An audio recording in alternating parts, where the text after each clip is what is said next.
Good evening. I would like to call the City Council regular meeting to session of Tuesday, October 3rd. And first on the agenda, we have approval of the agenda. So moved. Second? All in favor? Yes. Yes. Okay. Please note that we will consider minutes at our October 10th meeting.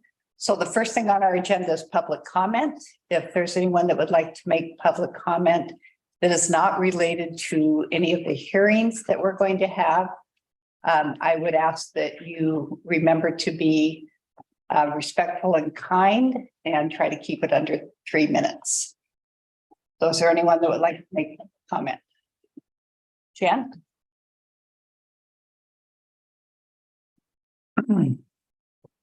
I'm Jan Siebert-Warmond, and this letter is also from my husband, Wes Warren.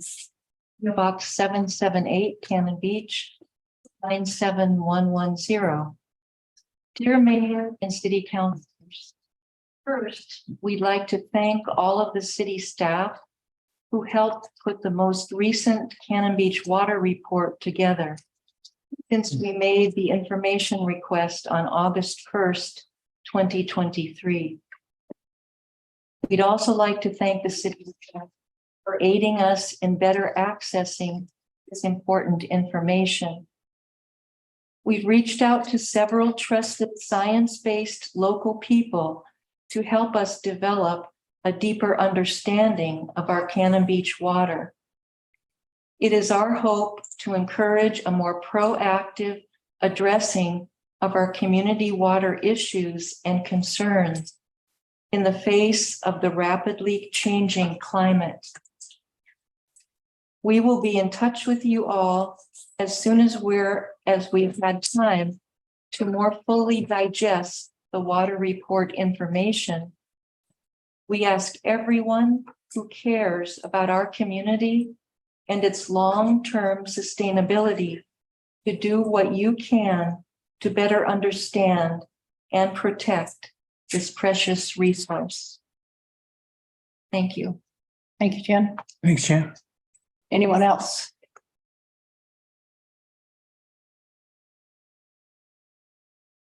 Deb? Yep. Katia, PO Box 1426, Cannon Beach. I'm here to address the rising above the currents of discontent in this town. And I'd like to address the constant complaining and speak out about diminishing others and how counterproductive it is. No one wants to hear the constant drone of discontent and negativity. And what is the purpose? To hold the city government accountable because they are out to screw us and all dishonest and irresponsible and corrupt. There seems to be a relentless, unending desire to find something wrong. It's also unkind, and as questioning one's integrity harms the soul. To be receiving end of an unkind, uncivil, and disrespectful comments is demotivating and demoralizing, and it causes the division in this town. If you tolerate unkind and disrespectful behavior, you normalize it. And there are no consequences for bad behavior, you get more of it. The result is the good people leave and the negative ones win. To remain silent in the presence of unkind behavior is complicit. To be complicit and to ignore a problem is not an effective way of solving it. Kindness and gratitude uplifts the world. We should support each other, support our city employees, support our city council and the police department. We should inspire each other every day and not drag each other down. I believe we're all much better than this. We should be kind and not cruel. Many citizens are tired of the negativity and find the divisiveness sad in our community. As the majority of people who live here desire a peaceful coexistence. The city has hired the best architects, contractors, and accomplishes these projects, and we all need to trust the professionals. Yes, we all have the right to speak out and question our city officials, but we can disagree without being disagreeable. And to all those who constantly complain, maybe it's time for a different approach to problems to confront our town. As Walt Whitman said, dismiss whatever insults your own soul. Please stop causing harm to this community. And that should be a common goal. We need to heal this town and make everyone feel welcome and valued. My hope is that we can rise above the negativity to become a better and kinder community. That's it. Thank you, Deb. Thanks, Steph. Anyone else in the audience? Is there anyone on Zoom? If you would raise your hand.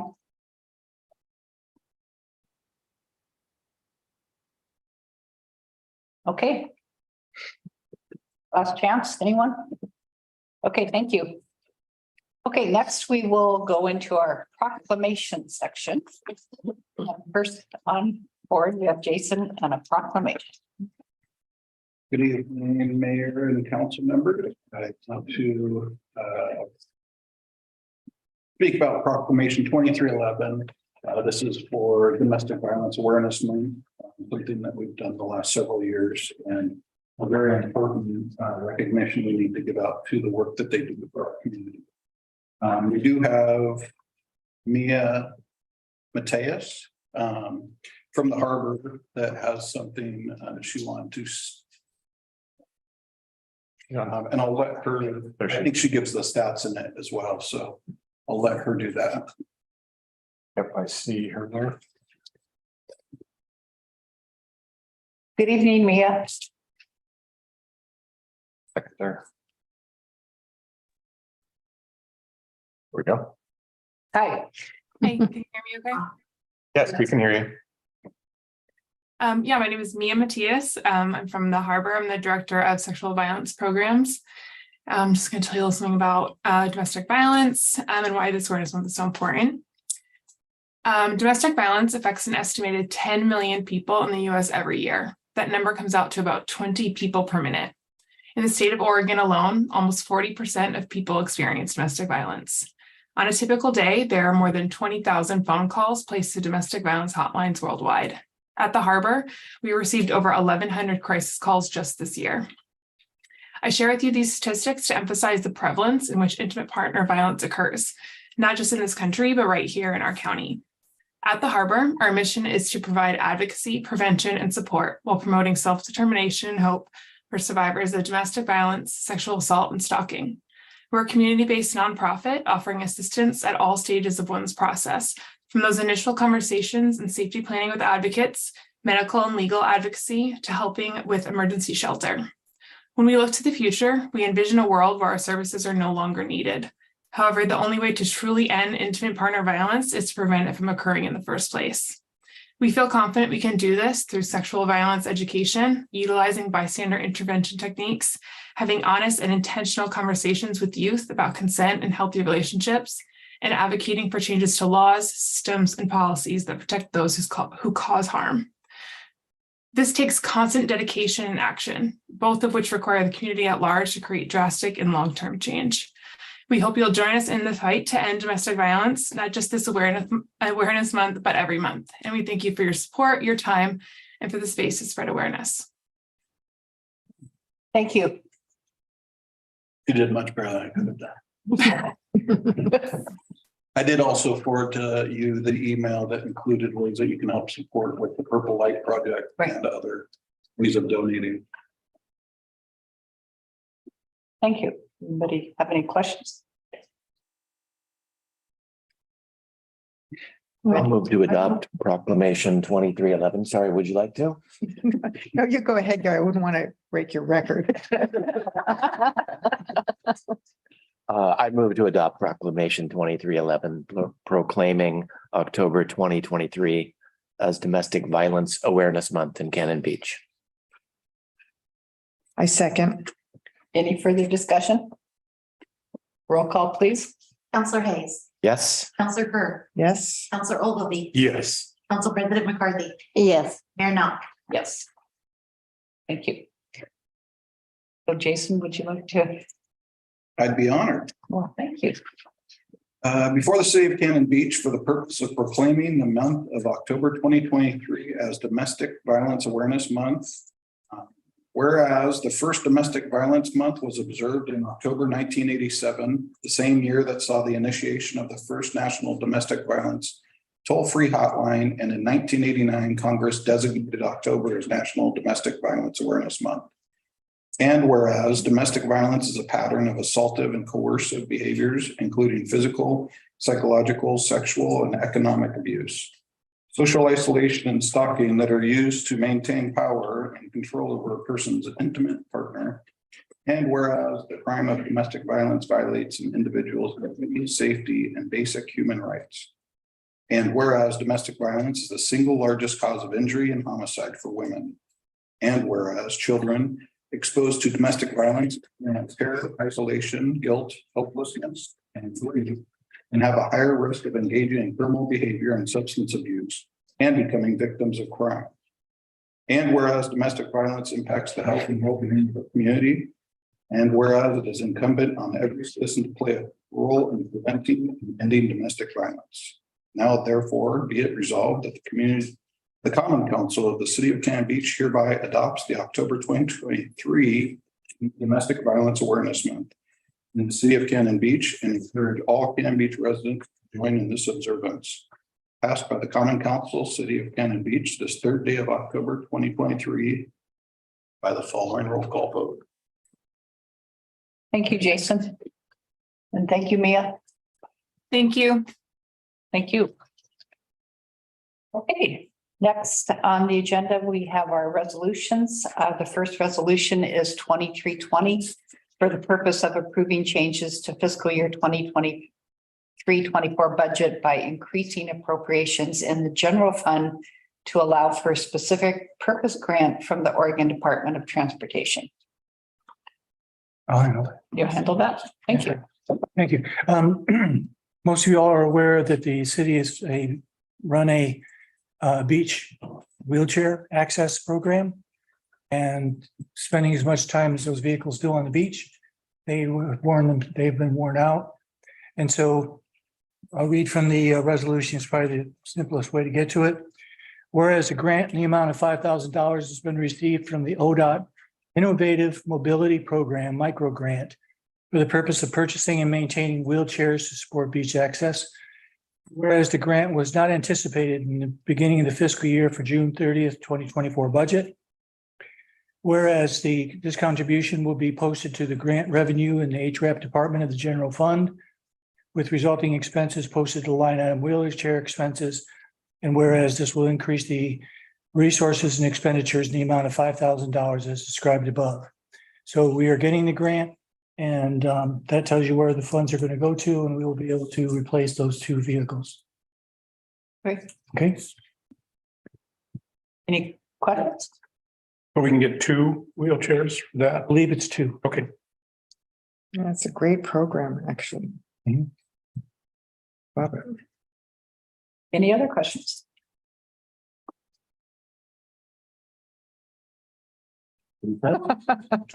I move to adopt resolution 2320 for the purpose of approving changes to the FY 2023-2024 budget by increasing appropriations in the general fund to allow for a specific purpose grant from Oregon Department of Transportation.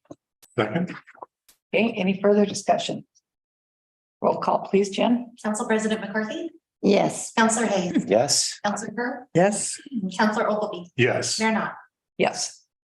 Okay, thanks, everyone.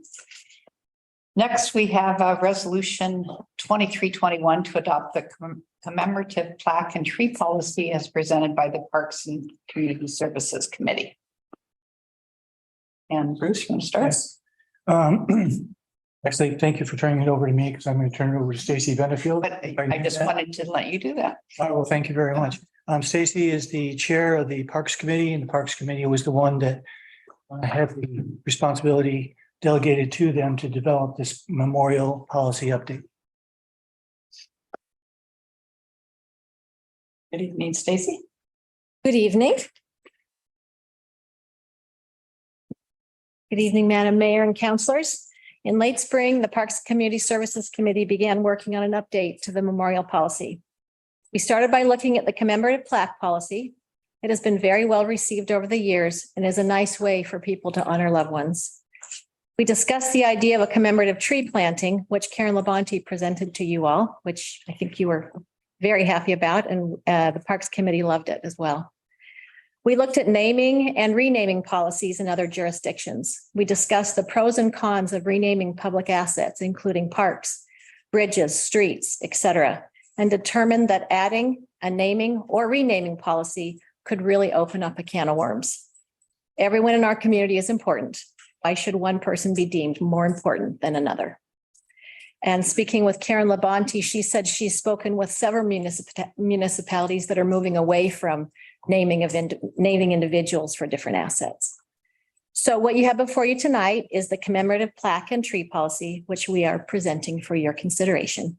Happy to answer any questions. And Karen's on Zoom, and Les Sinclair is as well from the committee, and Anita Huber is in the audience as well, if you have any questions. Thank you for all being here. Questions? So for the tree policy, the only way, there's no marking of the tree in any way. So it would just be the people who donated it and their friends who would be aware of it. Well, they'd be told where the tree was planted. But there wouldn't be any plaque at all anywhere to say that a tree had been planted in their name. That's too bad, I think. Unless that, the person that does that wants to also put a plaque in the, you know, in our plaque. Yeah, I mean, I'd like to see an opportunity given to somebody to be able to do that so that at least the name. Want to do that? Yeah, the name, the person being honored is somehow named. Do you mean in the bandstand? Like, Yeah, I mean, bands, I still have problems with. 3 trees were planted in honor of Yeah, on this date. yeah. Well, and further down the line, I'm hoping that maybe that the bandstand is not the place where we. put Right, right. right. I agree with that. Other places. But I'd like to see, I mean, I think if somebody's going to the effort of planting a tree, then obviously they want that person to be honored. Right. But it would be anonymous pretty much. I love the idea of a tree, but I'd like to see somebody being honored with their names. Understand that. Karen, did you want to say something? I did. That is something that I proposed to the committee quite some time ago. And they caught me up on the past history of that exact discussion and the deep dive they took at that time and why we veered away from putting those plaques out by the trees. And it had to do with a long-term maintenance and upkeep with those plaques or monuments because it's an added cost to the city. It's the individual that originally puts it out there is not always around to help maintain that. And so the bandstand was a great compromise to be able to do that. And that's where we've left it. And that did surface again during this discussion. And the committee still felt the same way about that. And staff supported that decision. Thank you, Karen. So I think a good alternative for someone who wants that honor to, would be to do a plaque in the bandstand. Yeah, They've I agree. planted a tree. That seems to solve that problem. Yeah, I think, Because I agree with you. I'd want, yeah, I'd want to honor them. yeah. You have an opportunity with a plaque. Yeah. No, I can see why you wouldn't want to put a plaque on a tree. That could present all kinds of problems. Yes, right. Yeah. Now, it's my understanding that trees are going to be planted in the ODOT right of way at Spruce Street or at Sunset. And are there Has become available recently to us. become available recently? So That will be one site. Are there other sites? just all over the city Okay, where trees are needed to be planted. okay. They could be planted in that location and then and city staff can determine like, oh, this would be a great place for whatever kind of tree that wouldn't get in the way of power lines, that wouldn't get in the way of sewer lines. And so they could make the determination of which tree would be good in which location. So the professionals would be in the decision. That's always a good idea. Any other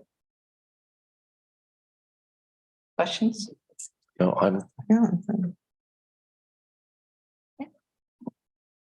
I will move to approve resolution 2321 to adopt the commemorative plaque and tree policy. Second. Any further discussion? Do we need to say anything in the resolution that a plaque in their with their name on it will be posted on the bandstand?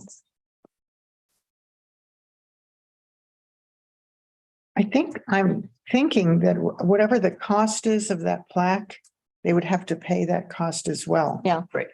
Yeah, so I think that they could, I mean, I think that being said, you don't just plant a tree and then you get a plaque. You Right, right. have to pay for the plaque in the bandstand. So I think then, No, they would pay. Hmm? They would pay for the plaque. I understand that. I'm just wondering if language about the plaque and the,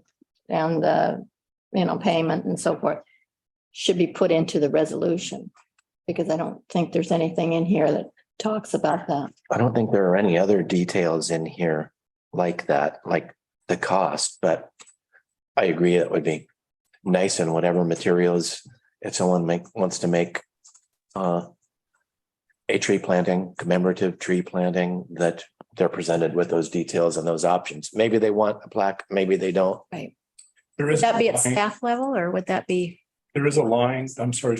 sorry, do you want that in this, for this, at the staff level, or do you want that in the resolution?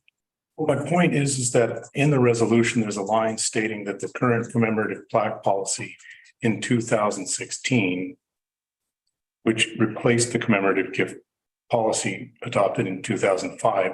So is our current policy to put that plaque in the bandstand if the person donating the tree wishes? well, the tree donation is a new yeah, part of the program. Yeah. Okay, So if you want a plaque, there's an application, you pay a fee. The city takes care of it. we could just add the language with the opportunity to In the policy rather than the resolution. Yeah, I think it could be in the policy. right. Yep. To put an opportunity to place a plaque commemorating the planting of the trees. And in whose honor? I mean, I don't know where where you could put that, but it could be in the policy just as easily as the resolution. Resolutions usually don't go into detail about how and where. Karen's, yeah, Karen's. Oh, sorry, Karen. Go ahead, So- Karen. Right now, when someone contacts us and says they would like to donate a tree that they've paid for, we also let them know that the bandstand plaque board is available to them if they also want to put a plaque up letting know there's a tree that's been donated in this person's honor. But it's completely individual. Some of these people want to do these things anonymously. Mhm. So you don't see the need for us to address it directly in the policy? If the policy would be an appropriate place to put it, if you feel the need, I wouldn't necessarily do it in the resolution. Right. Do you see a need for putting it in the policy? in the policy of the Or- resolution. No, I'll leave that up to council. I don't at this time, but we can always make that change going forward if it becomes confusing for folks. But you made a clarifying point there. They pay and donate for the tree, but they'd also be paying for the plaque. It's not something the city just does for free because they've donated a tree. I think it'd be good to put it in the policy, but not the I resolution, thought what she said is it is the policy right now that if they, in the written policy, though. Yes, I didn't get that. Not in the policy right now. It Okay. wouldn't hurt to Yeah. put it in there. It'd be help clarify it. Yeah, that'd be great. I think it should be. so are we all okay with not changing the resolution? Yes. Putting it in the policy, okay.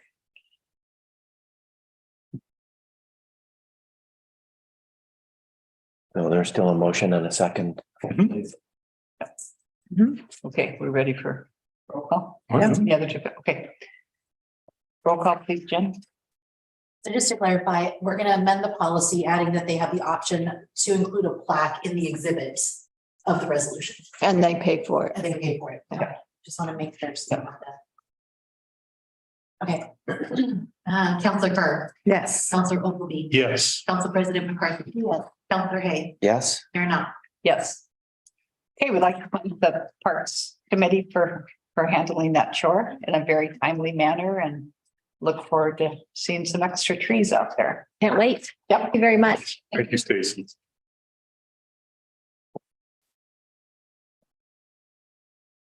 Okay, next we have Resolution 2322 for the purpose of repealing Resolution 2309, the Cannon Beach Elementary School Rejuvenation Research Advisory Committee to add a member of the Nahegum tribe. Bruce? Thank you, Madam Mayor. The 2309, the council created a 7-member board to study different aspects of the Cannon Beach Elementary School rejuvenation. And during that time, Dick Bash from the Clatsop Nehalem tribe was actively involved in those discussions and providing guidance in terms of tribal information. And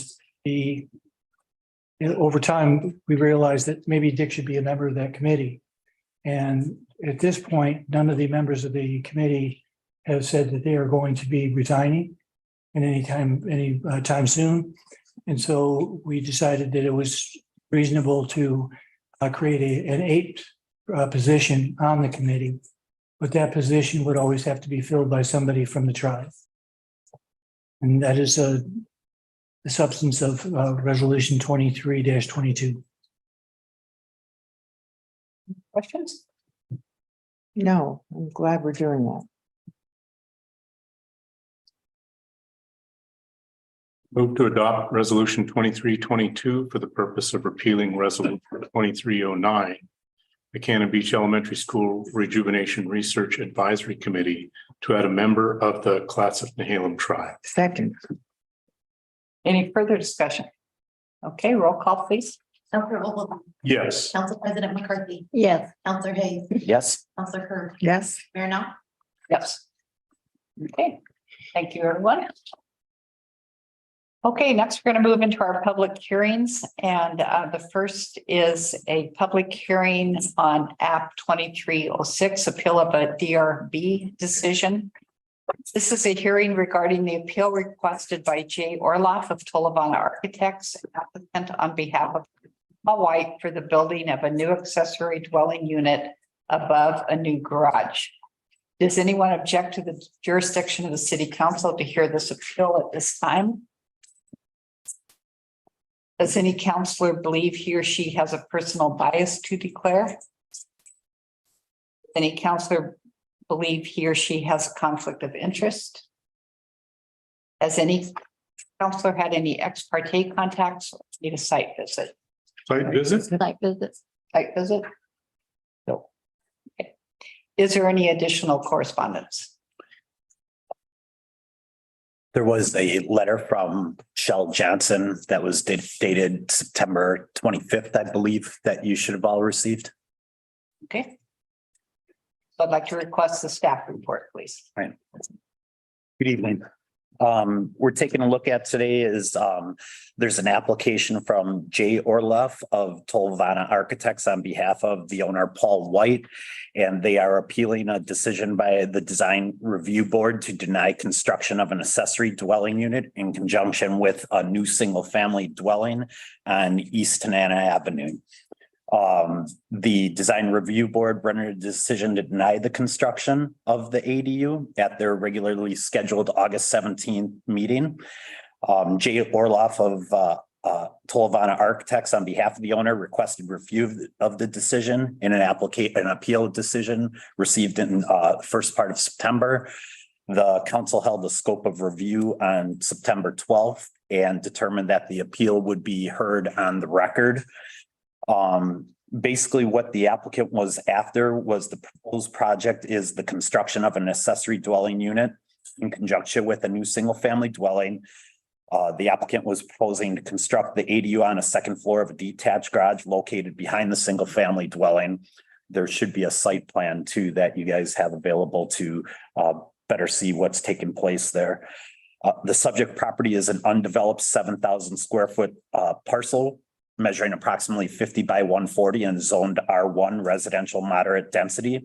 The adjacent neighborhood uses are primarily residential. The proposed accessory dwelling would be located above the two-car garage behind the primary dwelling and would provide 570 square feet of living area. Additional parking would be provided by two 9 by 18 foot parking spaces in the driveway adjacent to the west side of the home that would be accessible from East Tanana Avenue. The proposal was brought before the design review board as a new dwelling that contains an accessory dwelling is subject to the review of the design review board. So any ADU proposal must be reviewed by the design review board. The board's findings and decision to deny the application for the accessory dwelling unit is based on the following. The board found that the site plan does not meet the site design evaluation criteria on the grounds and that the arrangement of the improvements on the site unreasonably degrades the scenic values of the surrounding area. The applicant's proposed site plan requires removal of 6 Sitka spruce trees of varying diameter in order to accommodate the primary dwelling, the dwelling and the ADU. And the board finds the removal would result in significant loss of canopy and negatively impact the scenic values of the surrounding neighbors. The board found that the proposal failed to meet the architectural design evaluation criteria. On the grounds the design of the project does not ensure continued privacy for the occupants of adjacent structures due to potential use of primary structure as a short-term rental and concerns about on and off street parking. And the board found that landscaping plan does not meet the landscape design evaluation criteria on the grounds that the design substantially complement the natural environment of Cannon Beach and the character of the site. The landscape plan as submitted requires the removal of multiple Sitka spruce trees of varying diameter, that would need to be removed in order to accommodate the development. And that's the end of the staff report. Okay, thank you. Now I will call for public testimony. The appeal will be reviewed against the municipal code chapter 17.44.080, 17.44.100 design review criteria. The hearing will be held on the record and no evidence will be allowed into record.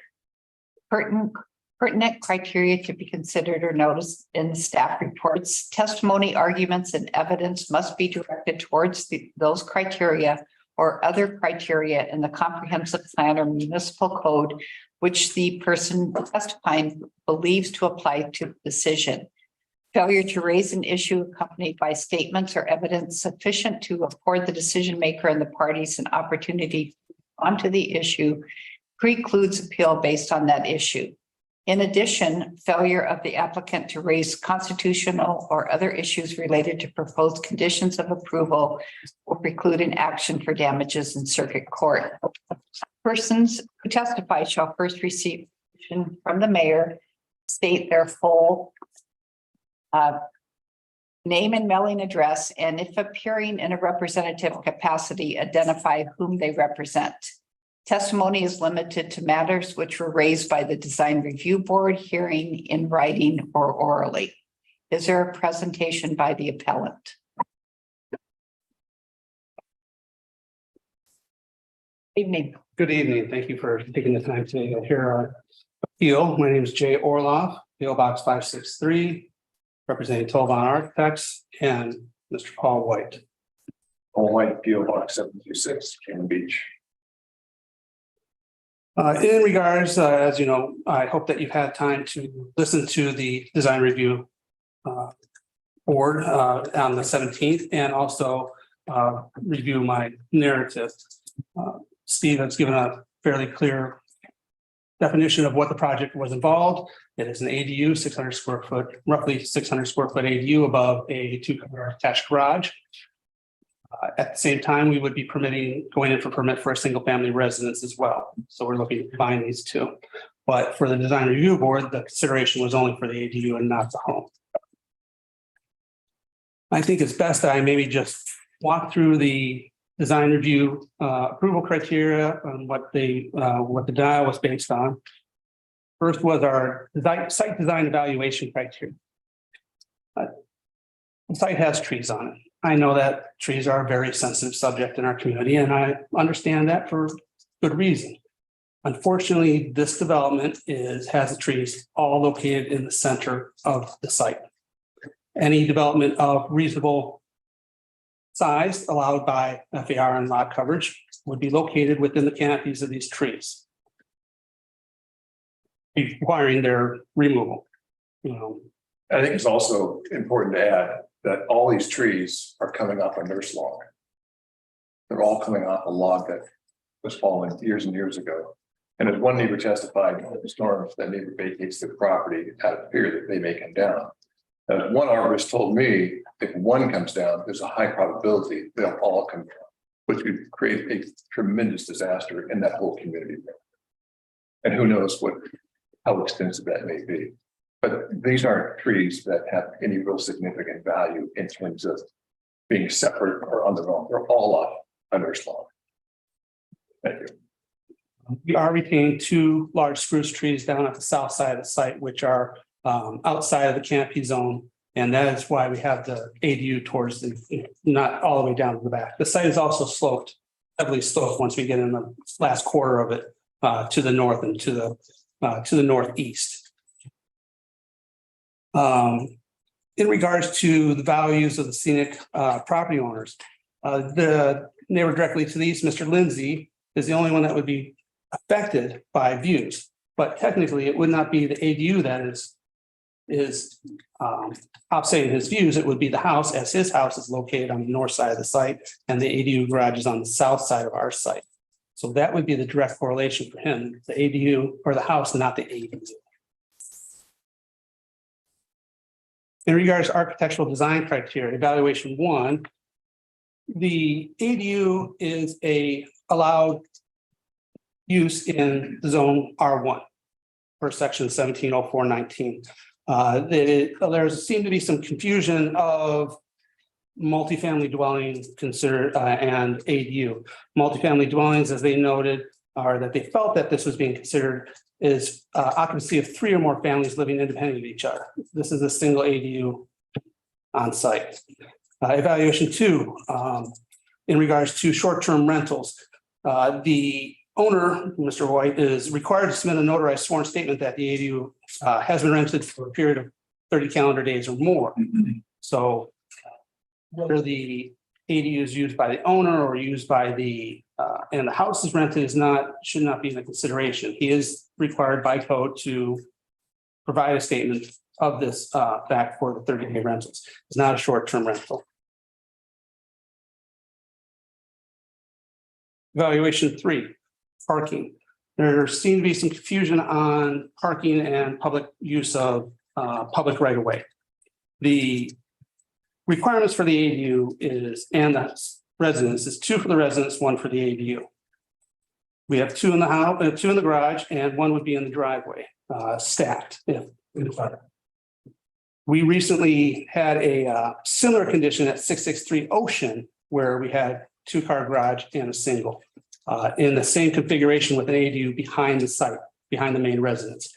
So I think we have a precedent in this, and the neighbors were concerned about people parking on the street because it's too hard to move cars in and out or what be it. But the street becomes a public right of way and should be consideration of the public safety and not within the definition of the ADU requirements. 1744-100 landscape design criteria. In response to the removal of the trees, we propose planting 2 additional trees, vine maples, on the north side of the site. The south side of the site is a natural, it is offset of a stream corridor. We'd like to leave that natural as it is, return any disturbance from the construction to what its natural habitat is. As the ADU is on the backside of the house, heavy landscaping would be irrelevant in my opinion, as it would not be seen from the street, offers no street value. So we concentrated our re-landscaping or such at the north side, at the front of the house and along the side of the house, which would provide the street value and street interest. And noting again, we are preserving 2 large hemlocks at the south side of the site.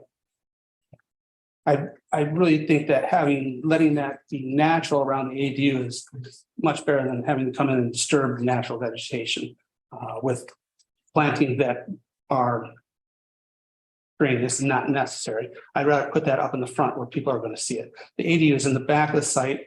And because it's in the back site, rather than having someone driving up to the front of the house and seeing a garage presented to the street, I wanted to have the house presented to the street rather than the ADU.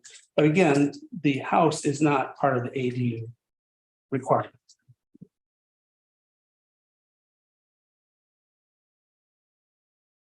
No, the design review board, I was taken a little bit back by. I was surprised at some of the comments. But I understand what they're trying to do here. And I understand that they want to preserve trees, they want to have a natural environment. But I think we provide a nice plan that addresses issues on the site because it is a difficult site. And this is what we're left with now in City Cannon Beach. There aren't any clean, flat, no tree lots available. We have wetland sites, we have sites with trees on it. And I expect that I'm hardly going to be in front of you more often than once here because I'm willing to take on these projects.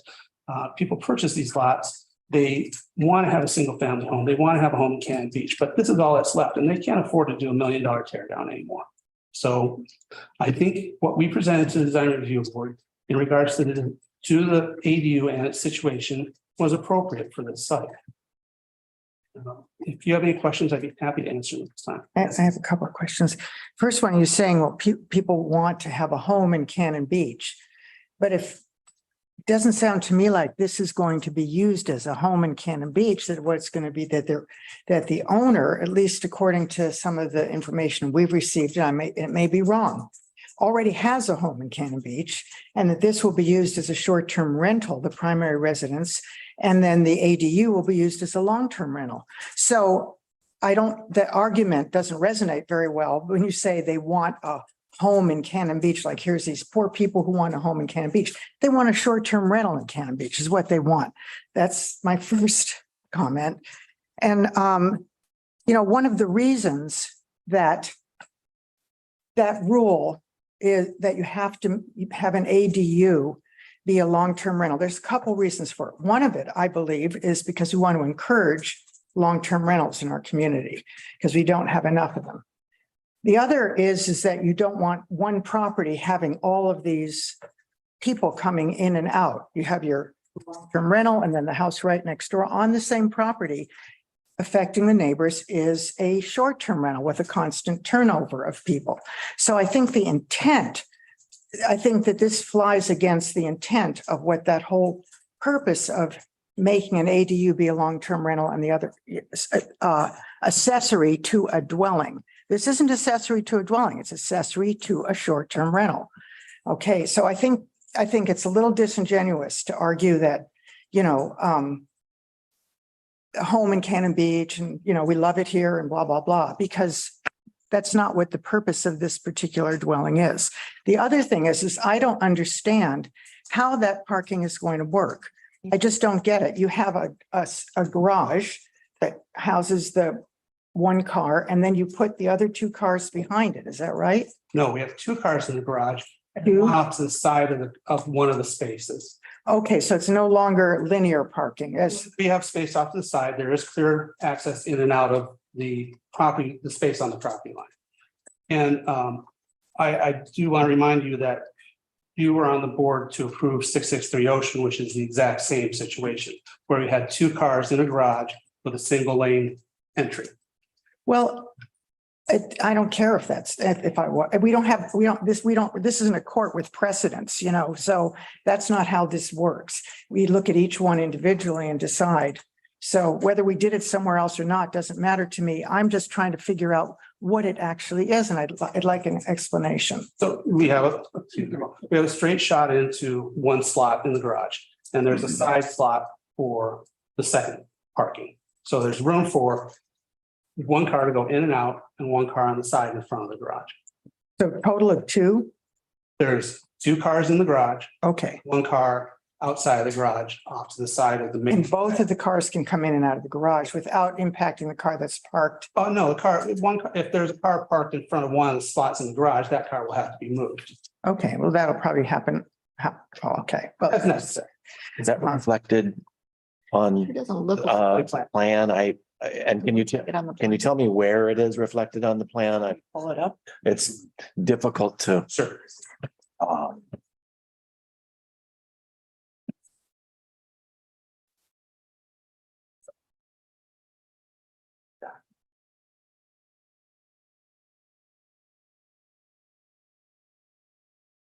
Looks like there's two.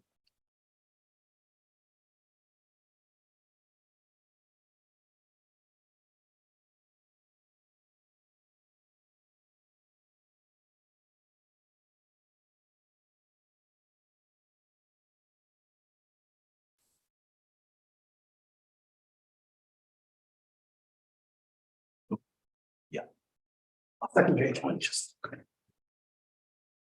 One more.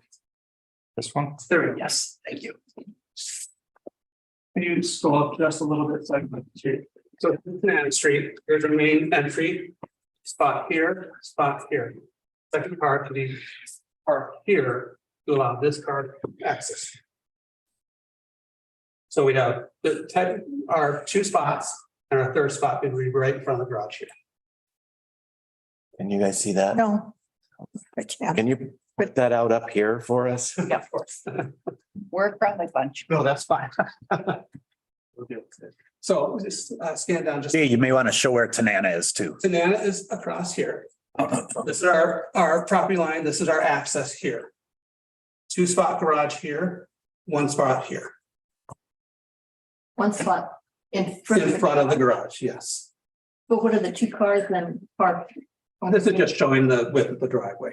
This is not showing where cars are parked. This only represents that are able to get Oh, through. I see. Yes, so we have two cars, one car here, which is a two for the house or whatever combination you wish to use. And then this car would be right here.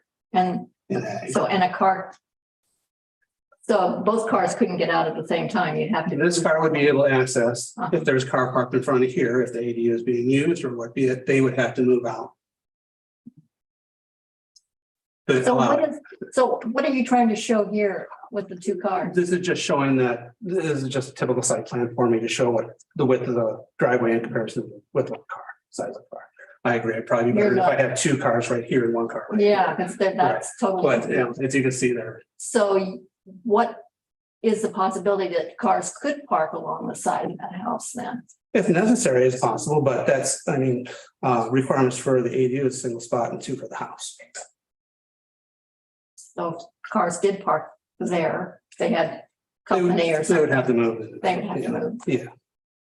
But the issue I think they were worried about is people parking on the street because of the inconvenience of having to park in the driveway. Right. But again, we have our required spots in these places.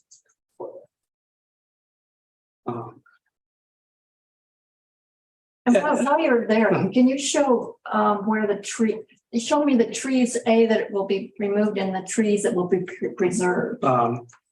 Yeah. It's been hemlock here, that's preserved, and I have. There's another one further down on the site, but we have a tree. There's one to preserve, second to be preserved. As you can see, their canopies are outside of the footprint of the building. And where are the trees to be removed? Scroll down just a little bit, please. Down. I need to see the north side of the site, please. Okay, a little bit, okay, right there. This is tree stump, this is holly cluster here, this is spruce tree to be removed, spruce here, north spruce here, and the one up in the front here. And all these are within, inside the building footprint, inside the building footprint. This one is right in the middle of the canopy would be damaged, hence the root structure as well. We're allowed roughly about a 10% loss of canopy. Canopy represents root structure. If we go more than 10%, the tree is destined to have a very short life. And what's the reason for the removal on the one at the top? One at the top, we are within our footprint here, and also the hardscape of the driveway. And this is where I'm proposing to provide 2 additional vine maples for the removal of the trees that we have. So the very top, the one. Tree to be removed. Yeah, Tree stump, this is That one. yep, that one's within the canopy within footprint of the home. And as you can see, I've actually kept it down off of the front yard setback. So, and the reason you're trying to remove the tree up at the very top is why? Is because we will be damaging the root canopy or root ball because of the hardscape of the driveway and also the footprint of the home. Is there any way to avoid damaging the roots of that tree? I would have to talk to the arborist. That's a beautiful tree. Yeah, I agree. That one is the most difficult one to deal with. All the others are within footprints. The only way I could do is talk to, I can't have an answer for you today, but our arborist recommended it's removable. I can't really push this any further down because of this hill slope. It's going to be additional cost for the ADU. I can't move the house up and it could will be again causing more problems. Paul, was that one? That's not on the nurse log, is it? It's all these over here. All those are on the nurse log. Including this one is the one up in the corner down the lower right side. This one up here. Correct.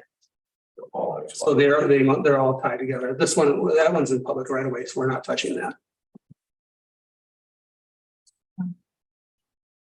Could you scroll up to our, go down to our landscape? That should be for the end of the set.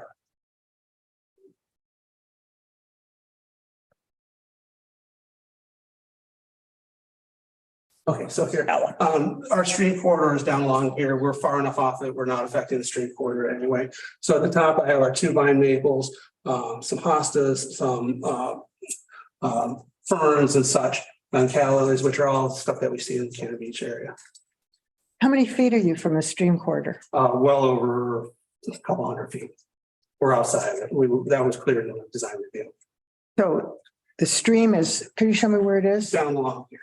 Okay, so there's no stream cutting across the lot at No, all? our property is completely outside of stream corridor. And our building is far enough away from it that we don't have to. Do outside.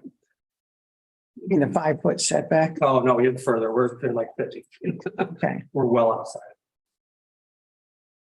And the trees all in the center were the ones that the neighbor was concerned about, that he doesn't want to stay in his house at night or during storms. So, we're kind of eliminating that problem there. So other than the tree that you're talking about removing at the top, which I still don't. I'm not sure I understand. How the footprint of the house affects that tree, but the other ones, if there was no ADU, the other trees would still be removed. Yes, because of the garage. Right. Yeah. Yeah, and that's why I presented the house to the street. Otherwise, the garage would be to the street and we would, even together, we would still be within the canopies of those trees. That would require their removal. And who was the arborist that recommended removing the tree? Joe Mulvin, I believe his city's former city. Right.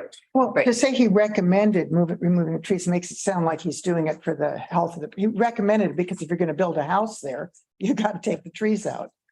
So that's why he's recommending it if you're putting your house there. Yes, it's Not because he's saying that they're inferior trees or. the nurse logs are the inferior trees. Those, you can't count on nurse logs. I don't. Where is the nurse log? All through this area right here. It's only one. All those trees are connected to the nurse log. They're all growing out. But there's one nurse log, and where is that one nurse log then? Right through the middle of the house, It's basically. kind of close right down the middle where all the trees are. That's unrelated to the one that I'm asking about, the one at The the very top. top one. I'm certain that I can't give a 100% certain that. Okay, thank you. And Counselor Kerr, with all respect, I don't know who's saying what, but I've never said to anybody what my intentions are with the property. And to the best of my knowledge, that's not a requirement. So that time goes there. No, you're right. It isn't. I mean, Really conjecture on somebody's behalf, and I personally find that offensive. well, I'm sorry, we've I'm got not saying you're offending me, but if somebody told you that, I think that's. several letters have informed us. Several people have informed us of that. Whether or not it's true, I don't know. And you're right, there is nothing in our code right now that prohibits doing that. But as far as I'm concerned, that was the intent of, it's the, what they call the legislative intent of that portion of the code is to prevent that kind of situation on one single family lot where you have a short-term rental and a long-term rental on one lot. So that, To you my know, knowledge, that's not permissible in Cannon Beach anyway. So I'm not sure why that would come into play at all. well, that I'm just, you know, we have to read all the information that we're given. And this is what is part of our information from various neighbors. I think that is a discussion for code audit to be addressed, but I'm not sure that it applies to. I don't know. I don't know if it does. If that's the intent, then I think it does apply because I think that you have to look at what the intent of the code portion is if it's not clear. The next thing you look at is what is the intent of the legislation or the ordinance. I think that was the intent, but you know, the fact is, I don't know for a fact that he's going to use the house as a short-term rental. We have no way of knowing that. Except what people are conjecturing and have passed down to us. You know, so that I've seen it several times through the materials, so I'm just wondering where it came from. Can you tell us? I don't know where it came from. And I find it offensive that somebody would take it upon themselves. I've had a real estate license for over 40 years, and the last thing you want to do with anybody is if they're meeting the letter of the law, the goal of any piece of property is to develop it to its highest and best use. And to the best of my knowledge, Cannon Beach is in dire need of long-term rental property. Yes, Especially for employees around here. that's And I'm true. trying to help accommodate that. And at some point in time, I hope we live down there and well into my 80s or 90s, I probably have somebody who's going to care for me living in that ADU. So at this point, I don't know why. I'm not talking about the ADU. I'm talking about just the idea that, And what I just said was, at some point in time, I can be living there in my 90s and somebody would be taking care of me living in the ADU. So I'm not sure why I would have to say anything other than what my intentions are. And if this didn't have an ADU, then this wouldn't even be a discussion. Right. So We wouldn't be here. that's true. So I'm just. Because the design review board wouldn't even have had jurisdiction if it didn't have an ADU. So, If you read, and when we looked back at that video, I was taken aback by the conjecture and people that were interpreting personal opinions into what should have been done with the code. I'm still. I don't know if we're kind of getting into deliberations That's now. part of what we're supposed to be talking Are about. there any other questions that we have of appellant? Okay, Thank you. thank you. Thank you. Thank you very much. Are there presentations by proponents? Are there presentations by opponents? Jan?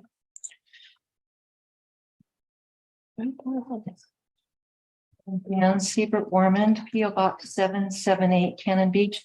I just wanted to remind you all of a letter. Hold on a second, Jen. If this is on the record, Did you testify? at the design review? Okay, just check. I just wanted to check. If, Then, but even if she testified, then your her testimony, comments are on record. I don't, but they ask, you can use what's on the record only.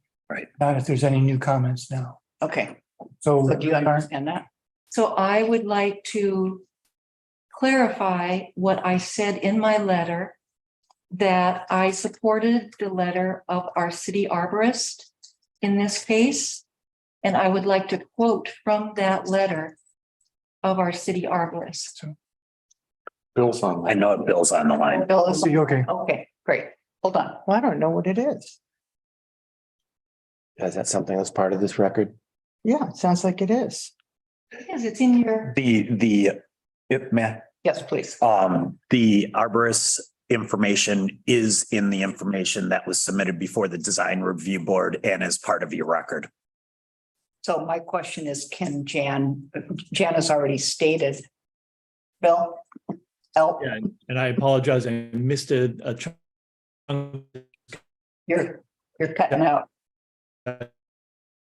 while I was transferring over, but what I think, I missed a part of the conversation while I was converting over.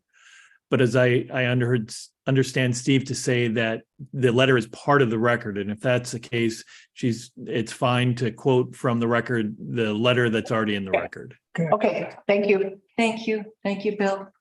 So this is part of the letter. The proposed project would result in a significant loss of tree canopy in this forested neighborhood. I recommend alternative plans that allow for the safe preservation of more trees be pursued. The permit application requests the removal of 6 large in diameter Sitka spruce trees. These 6 trees represent all of the Sitka spruce trees on the property. It is of my opinion that if removed, adverse impacts will extend onto neighboring properties. Adjacent trees will have an increased exposure to onshore winds, root stability will be compromised, and soil erosion will occur. I recommend alternative site plans be considered that strive to retain and protect a portion of the Sitka spruce trees on the property. Additionally, a report from a certified arborist outlining tree protection measures during any construction should be drafted and followed. Thank you. Thank you, Jen. Are there other? I just comment? Sure. It's Give you a chance after. okay, sounds good. I'm sorry, Mayor. Okay. Are there presentations by other opponents? Peter? I just, I want to concur. I have lived, Come on. excuse me, Do haven't lived next door to that lot for about. Would you please state your name and your mailing? My name is Peter Lindsay. And I've lived in Cannon Beach since 1954. And your mailing address? Pardon me?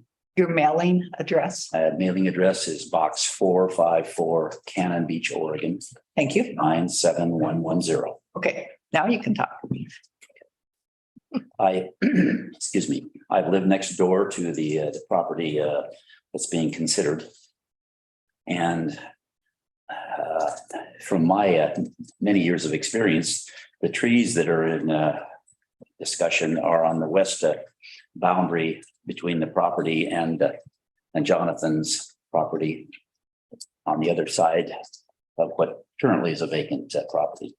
Well, I am quite concerned because in 2007, when we had a 130-mile-an-hour wind gust, a tree limb speared through my kitchen. Fortunately, I was in the living room at the time.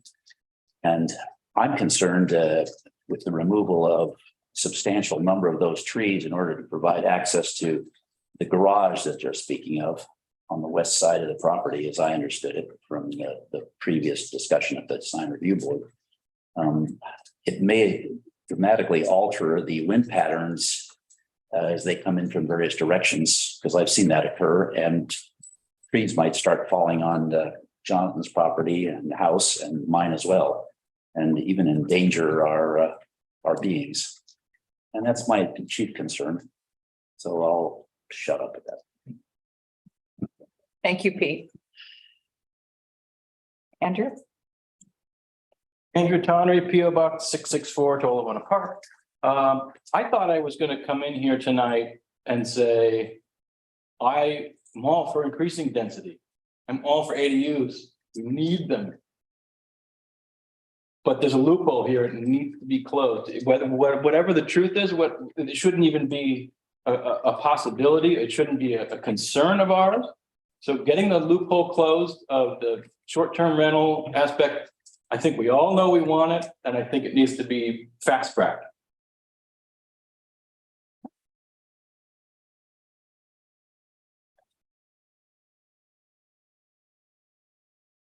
I think he means the short-term rental issue needs to be fast-tracked. As it relates to ADUs and not allowing the primary residence to be used for. Andrew, could you explain what you're talking, what you Yeah, what do you want fast track? don't quite understand what you're talking about, fast track?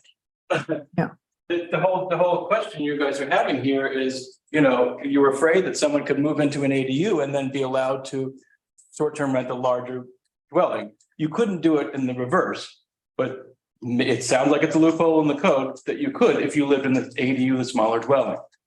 You could subvert the intent of the code. Is that, Lisa, is that? I think it would, That's what I was thinking it would subvert the intent of the code just to make the larger dwelling a short-term rental. Yeah, either way, there should just be no short-term rental of a two. Two. So what is it you want? You want fast tracked? This That loop. short-term rental. Closing a loophole. Okay. Yeah, yeah. Thank you. Yeah. I agree with that. Are there any other opponents? Okay, is there a staff response? Just wanted to let you know that regardless of the ADU or the home, the tree permit will have to be applied for, and that could also be something that gets appealed as well at some point in time. So the tree permit has to be submitted as part of the building permit, and that's why you have it today. But it is something that will also be reviewed by staff and can be appealed as well.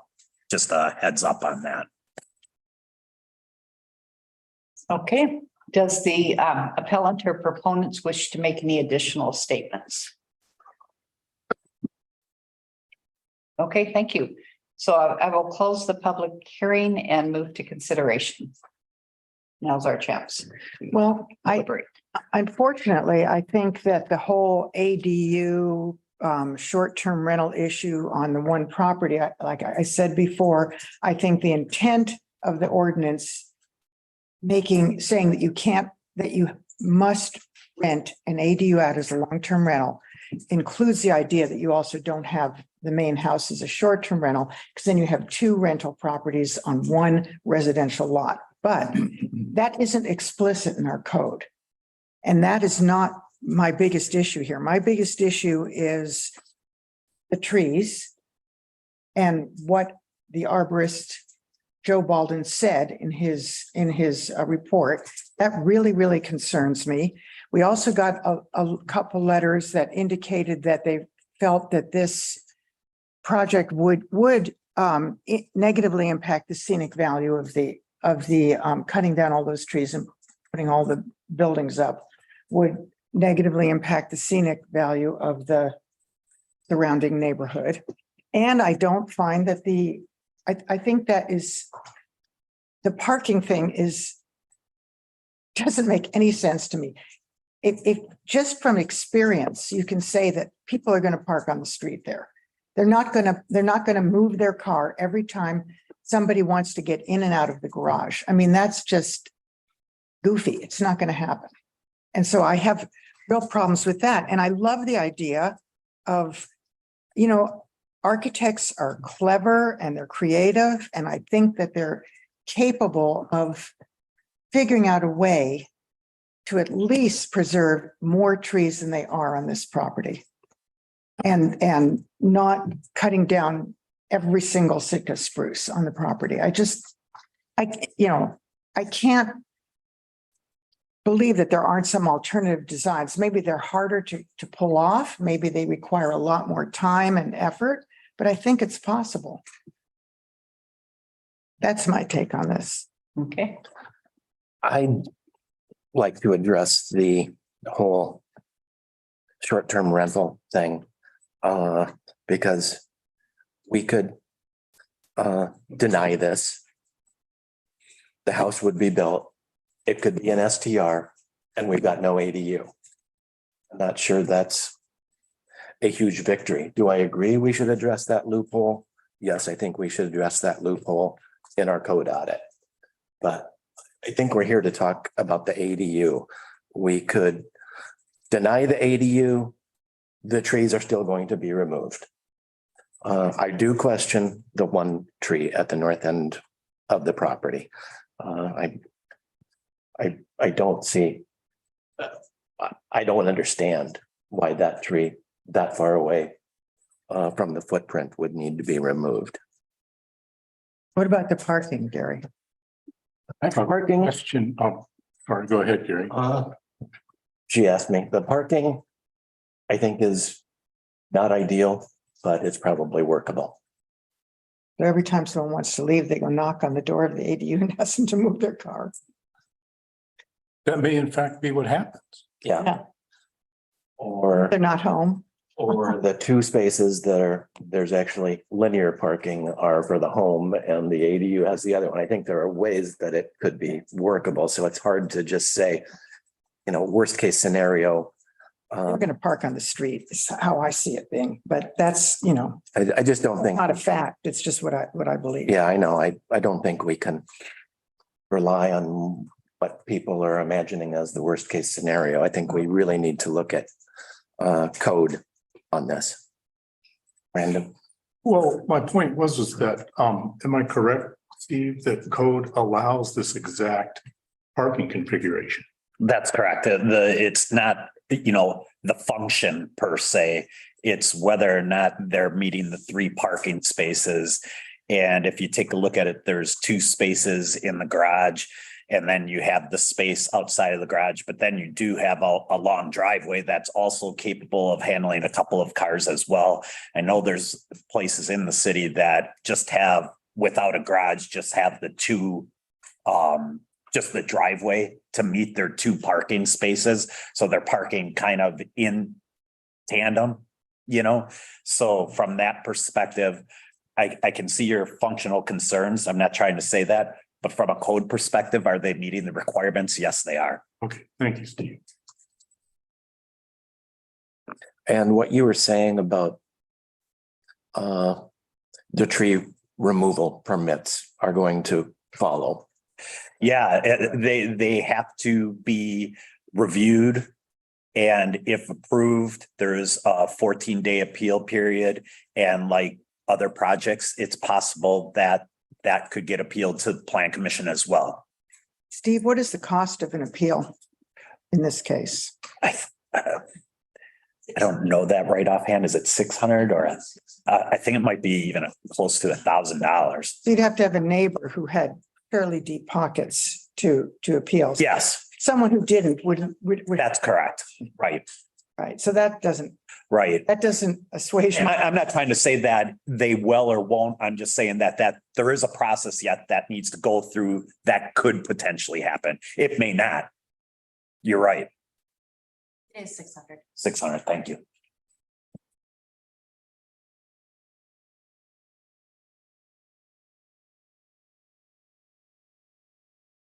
And then we did receive a letter from the neighbor to the west, directly to the west, Yes. saying how they were concerned about, you know, the scenic value of their property. And so it isn't just the neighbor to the east whose view would be impacted, but the neighbor to the west felt that their, you know, the beauty of their neighborhood would be impacted. So I do not remember seeing Joe Balden's letter that Jan read. I see it. It wasn't from Joe Balden.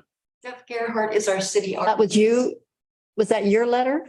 Jeff Gerhardt is our city arborist. I read the city arborists from the city arborist's letter. Okay, I don't remember seeing that letter in our packet. It's there. Is it there? I see Joe Balden's letter, but I don't see our other letter. yeah, I saw Joe Balden's too, but I don't remember seeing that. I think some of the issues on this tree removal thing, you know, anytime anything is ever built and we remove trees, we could say it goes against you know, some of this criteria. The criteria is so subjective. The wind, I mean, we could really deny everything. but the wind pattern issue, when you're taking out an entire canopy, which is what this does, then you have a different issue, like it's taking down a tree here and there is different than taking out every big tree on a property, you know, in the front of the property. And then you have other trees that are affected. No. That's the pain. You have other trees that are affected. So to me, this is a little different than that. Have you driven by and looked at it? No. Oh, okay. Well, pretty stunning. What's going to come out compared to, what's on the property. And it is pretty much the entire canopy. So I see, and It may be true I would stand by my statement that some of the criteria that design review looks at. well, I know I agree with you that some of the criteria that they looked at, I didn't think were very relevant to what they were supposed to be looking at. But I'm not even concerned with that. I'm concerned with, they did bring up trees, so we can consider that. So you don't think this site should be developed? Is that? No, I'm not saying that. I'm saying that I think that it should be developed in a way that you don't have to move every single tree. Large Sitka spruce. I know they go right down the middle of the property. I've been by it twice to look at it. The first time was like, wow. And the second time I thought, take a closer look, and I realized that in order to build a house on that property, there's no way that you can do it without having some trees come down. There just isn't. But I'm thinking that it could be minimized even by 1 or 2 trees. So you don't have this wind corridor there that impacts neighboring homes. It's like Mr. Lindsay said, I mean, he's scared of what could transpire if all those trees come out. I mean, I don't know how to wrap my head around this really, because it's not really a strict code application. But there is this letter from the city arborist saying that this could cause a problem. So I don't know what the answer to that is. Yes, and so many of them are in the footprint of the home. I mean, I share the concern on the one tree, I think that's bordering Tanana. I still don't understand that one, but others in the footprint. I mean, are we not starting to encroach on slopes and other issues in building then? What do you mean? There's a slope on the Isn't it property. position Right. so that do you have something you can add about the positioning of the footprint so it doesn't encroach on slopes? Yeah, I think one of the things that's important to understand is there's a significant slope to the southeast corner of this lot. So what the applicant had tried to do was to push the home, kind of as far to the north as possible, and then shifting the garage and ADU a little bit to the, it's behind the house, but kind of northeast so that it was outside of that slope area. So that slope does impact the footprint in terms of the garage and potential home location, because it takes up about a quarter of that southeast corner of the site. And what is the degree of the slope? Do you know? I would probably, I'd probably have to ask the applicant for that, but I know that it starts, there's a line that says about 40 feet at that southeast corner and about 55 feet at the southeast corner of the garage. So that's a difference of 15 feet right there. 15? So it's not gentle or something, it's fairly significant. Well, also it would push if developed farther to the south to encroach in the wetland area. He said that there was way more than 50 feet between that and the wetland is what it sounded like. So can we have? Could I comment on that? Yeah. There are no wetlands in this area or on this property, so that's not, there is a creek a bit further southeast, but there is nothing that is on this particular property. Okay. Could I please ask the audience to hold your dialogue? It's really hard for us to conduct meeting talking. Thank you. We get to answer the question. Sorry.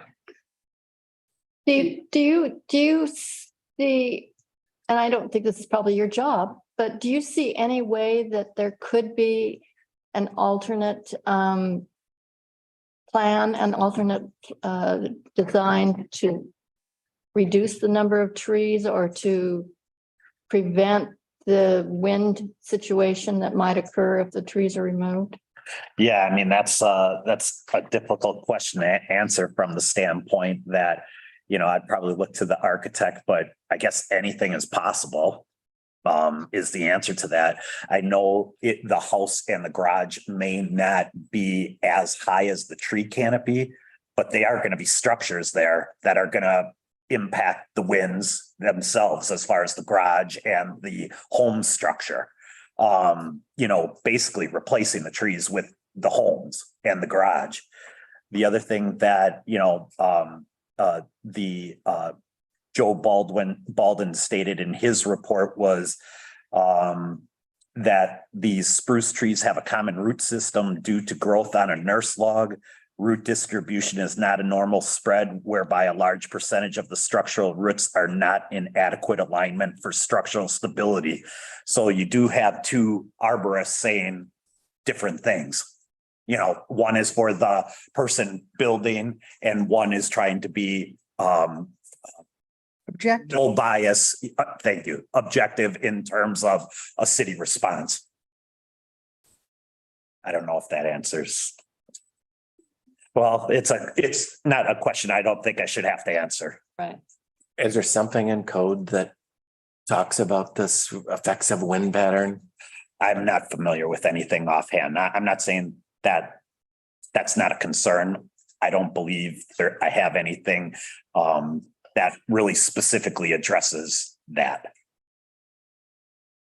Yeah, no, I know. I mean, I just sort of feel like, unfortunately, I feel like our code is so inadequate for a situation like this.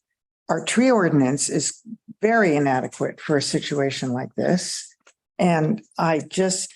But it's what we have to work for. Yeah, so we have to do Yeah, and it just makes me sick to my stomach, to tell you the truth. It does. Be that as it may, we are asked to make a decision, and the fact still remains that if we are to deny the ADU, they can still build a garage in this exact same location, as Gary I know. stated, and a house. And the trees are going to be gone. Yeah. And that's what makes it really. And we have to make a decision based on the code we have and not the code we We would like to have. hope to have when we get through this code audit process. Can't. We have to make it based on the code we have. We have no I know. choice. That's what Gary said. Yeah.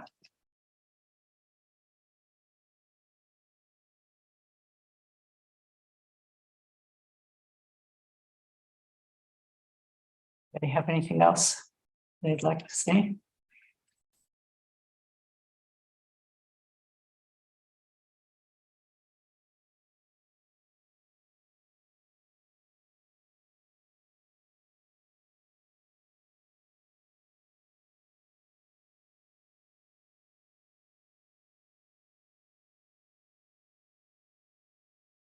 So is anybody willing to?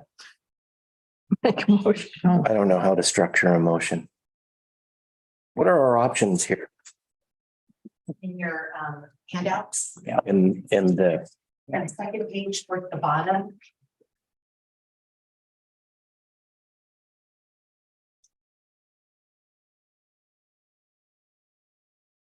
So a modification we could make is to skip the one.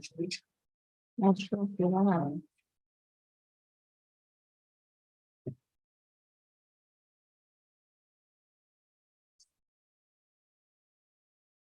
Like to see that. Yep. Yep.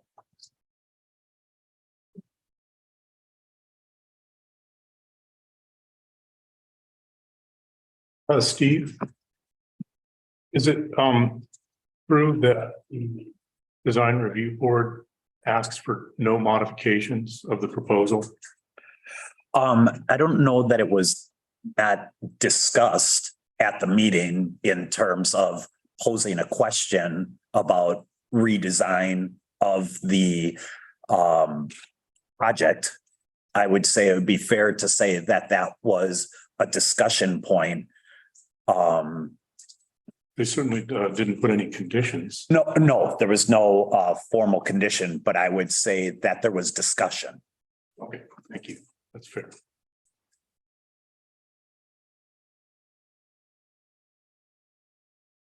Well, can we have I guess this is a question for Bill. I'd want to know is if we can, if the council approves this because we have no choice based on our code, can we put a proviso in there that the tree on the northernmost edge of the property that be preserved, that a redesign occur, so that trees, can we do that? Is that within our ability?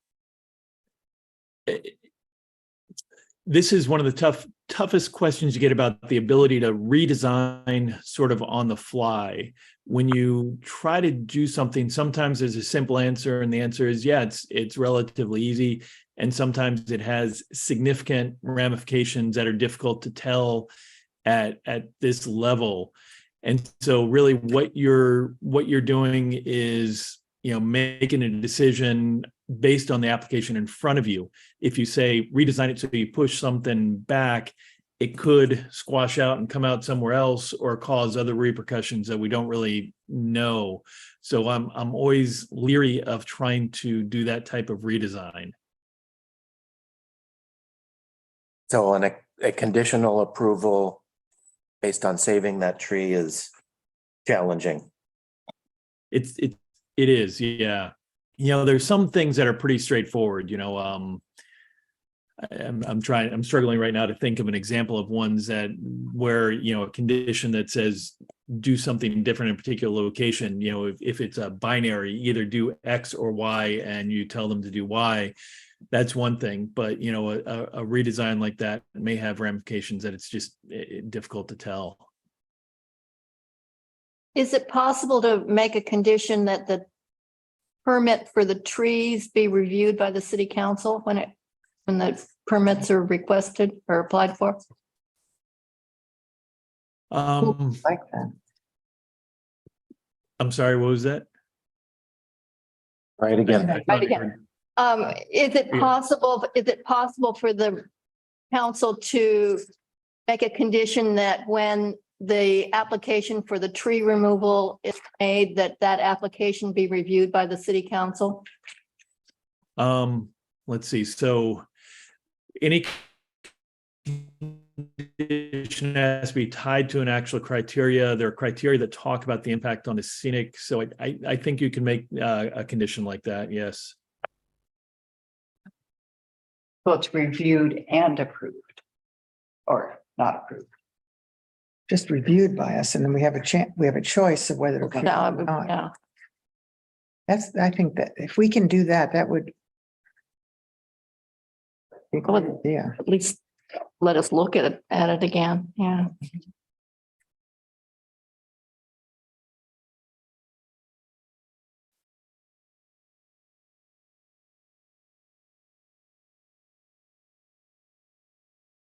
Is anyone willing to make a motion? Nancy, you're willing to make a motion? No, not really. I think Gary's been, I can try. Gary can try it. Make sure Bill's listening. Yeah, please listen closely, Bill.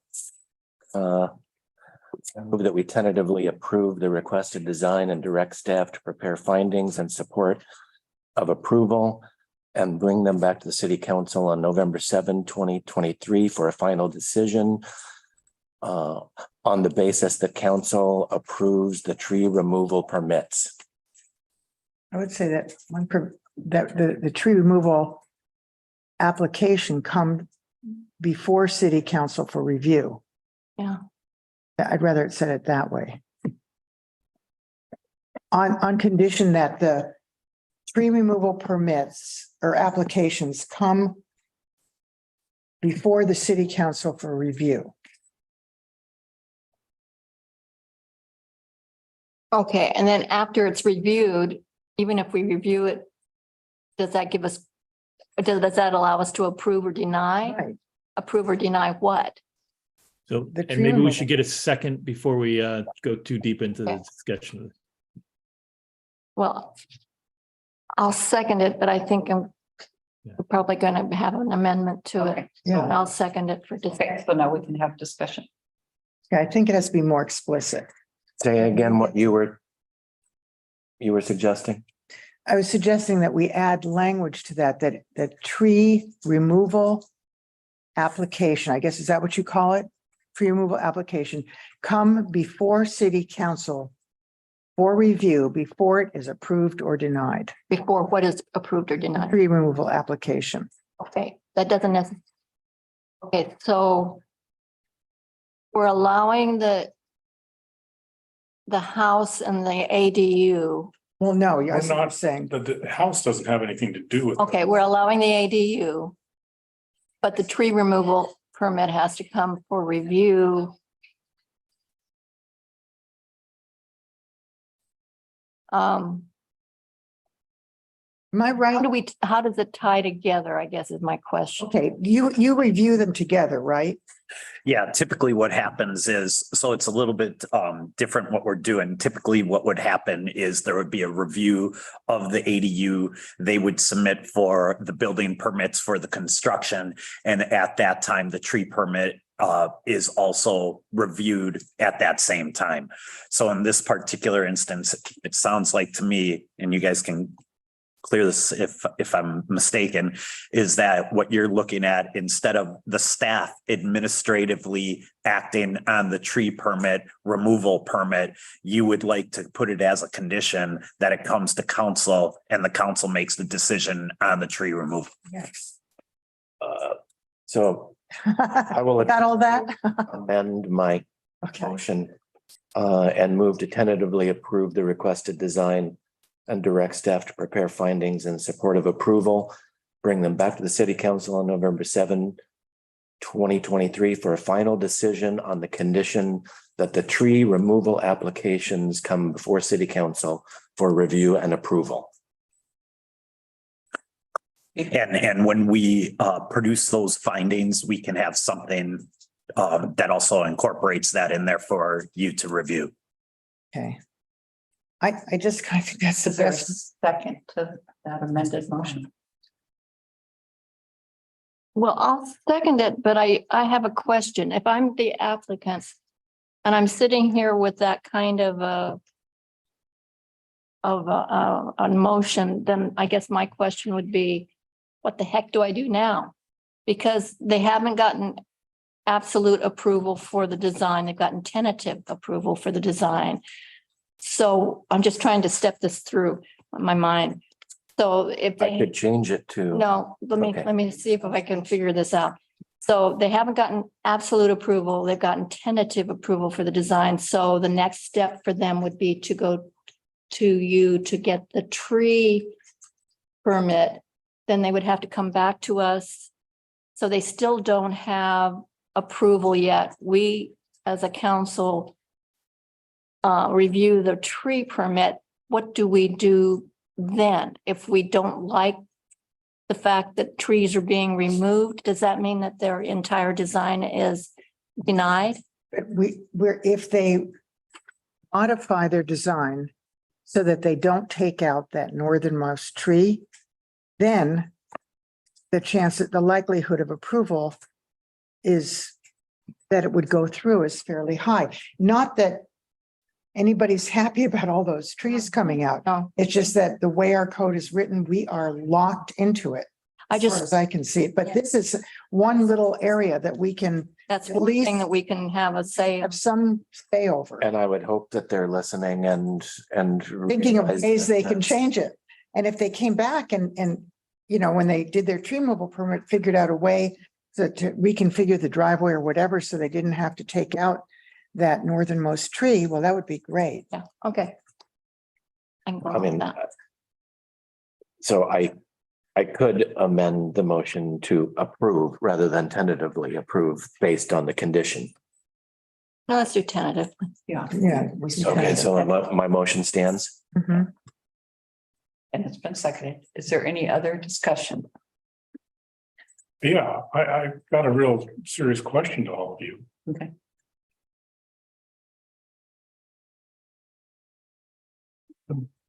The issue before us is on the ADU. And so are you asking for control over all of the trees on the property or just the ones that the ADU is affecting? In the driveway, this was my understanding, the driveway. No, it's in the garage. There's a couple of trees. No, but the big My one. question is, do you want control over every single tree outside of the footprint of the ADU? Is that the purpose of your? I don't think there are any trees outside the footprint except that one at the northern end.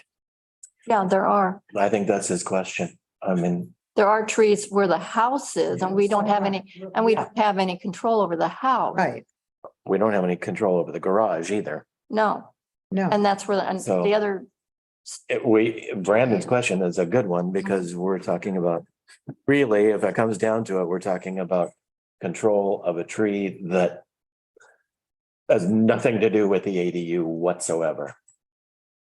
That's my question. It's admirable. I want to save trees. I'm not advocating cut down. I'm trying to work within the framework of the ordinances that are written. No, but Bill said we could do it. That's fine. I'm not saying we can't. I'm just asking what the council's intentions are. The intentions are to try and save that tree on the northern part of the property. Okay. Which is scheduled to be taken down based on the entire building plan. For everything, it's part of their plan. Yes. Could it be saved with some adjustments?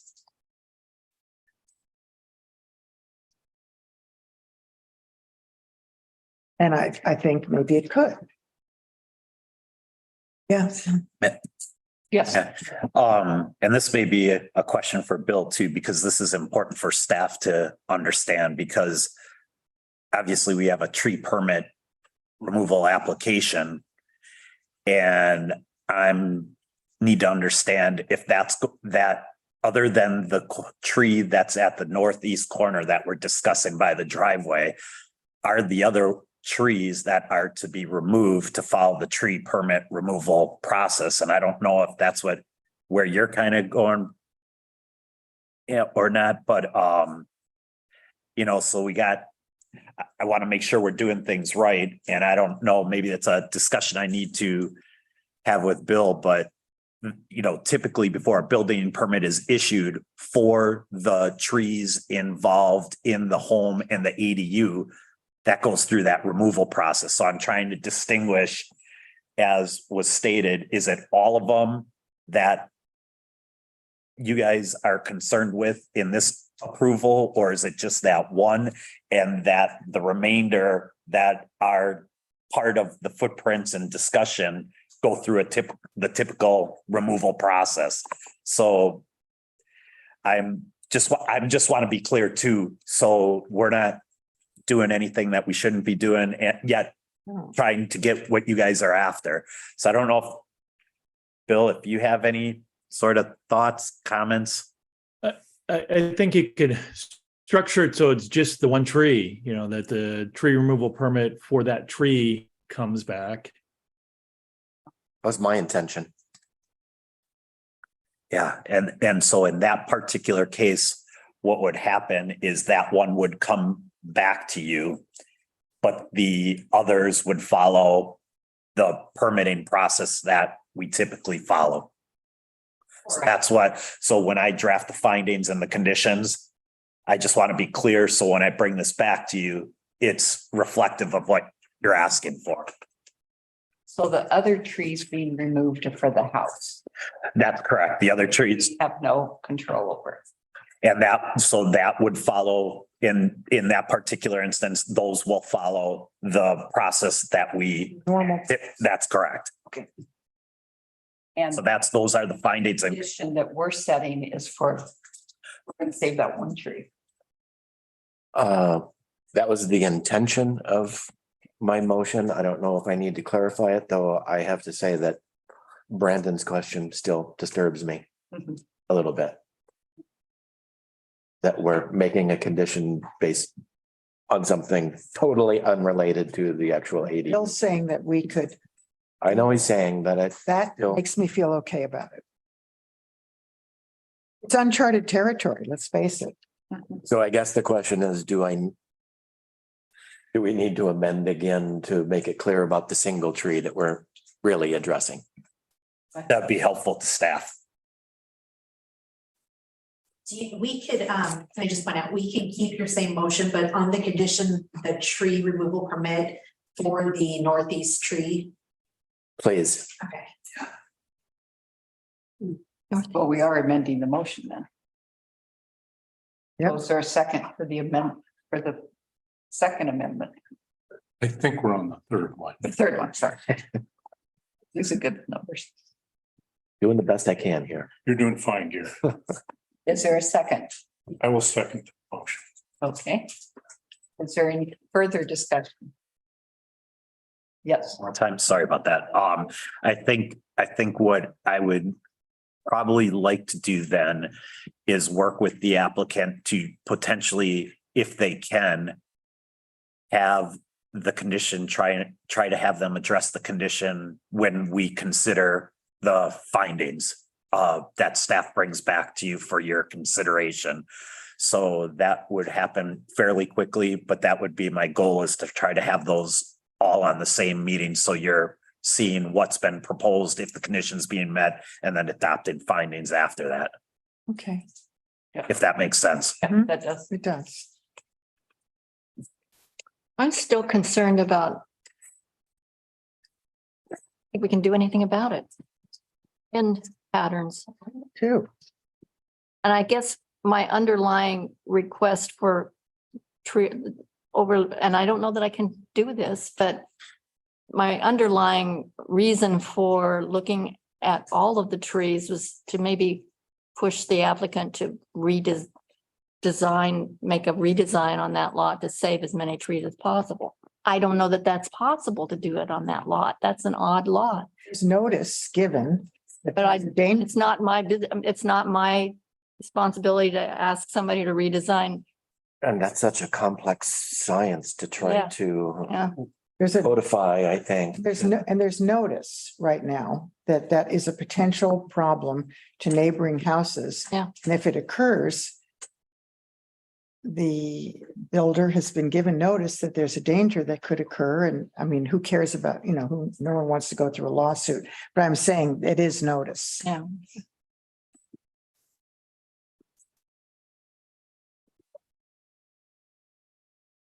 Question. Okay, roll call, please. It's a motion again, just to see what it is we're voting on. The final version. Okay, Gary, Hayes moved to definitely approve the request design and direct staff to prepare findings in support of approval and bring them back to the city council on November 7th, 2023, which is the final decision on the condition the tree removal permit application for the northeast tree comes before the city council for review and approval. Boy, that sounds good. Like I was very clear. Okay, please. Counselor Hayes, Yes. Counselor Kerr, Yes. Counselor Cooley, Yes. Council President McCarthy. Yes. Fair enough. Yes. Staff, you have enough direction? Yes. Okay, thank you, everyone. Okay, Let's moving do another one. along. It's a mess. That was so much fun. We're gonna do it again. Okay, next we have continuation of application 2305. Appeal by Red Crow LLC, Jamie Lerma of Planning Commission decision. This is a hearing regarding the appeal by Red Crow LLC, Jamie Lerma of Planning Commission's approval of AA 2304, upholding an administrative appeal submitted by Janet Stastny of city approval of tree removal permit. The property is located at 743 North Ash Street, tax lot 05602, map 51019 AA, and is in a residential lower density RL zone. Does anyone object to the jurisdiction of the city council to hear the appeal at this time? Does any counselor believe he or she has a personal bias to declare? Does any counselor believe he or she has a conflict of interest? Has any counselor had any ex parte contacts or made a site visit? Site visit? Site visit. I tried. Okay. Get there. Is there any additional correspondence? Okay, so we'd like the staff report, please. You'll notice that there was a supplemental staff report that was provided after the original staff report came out.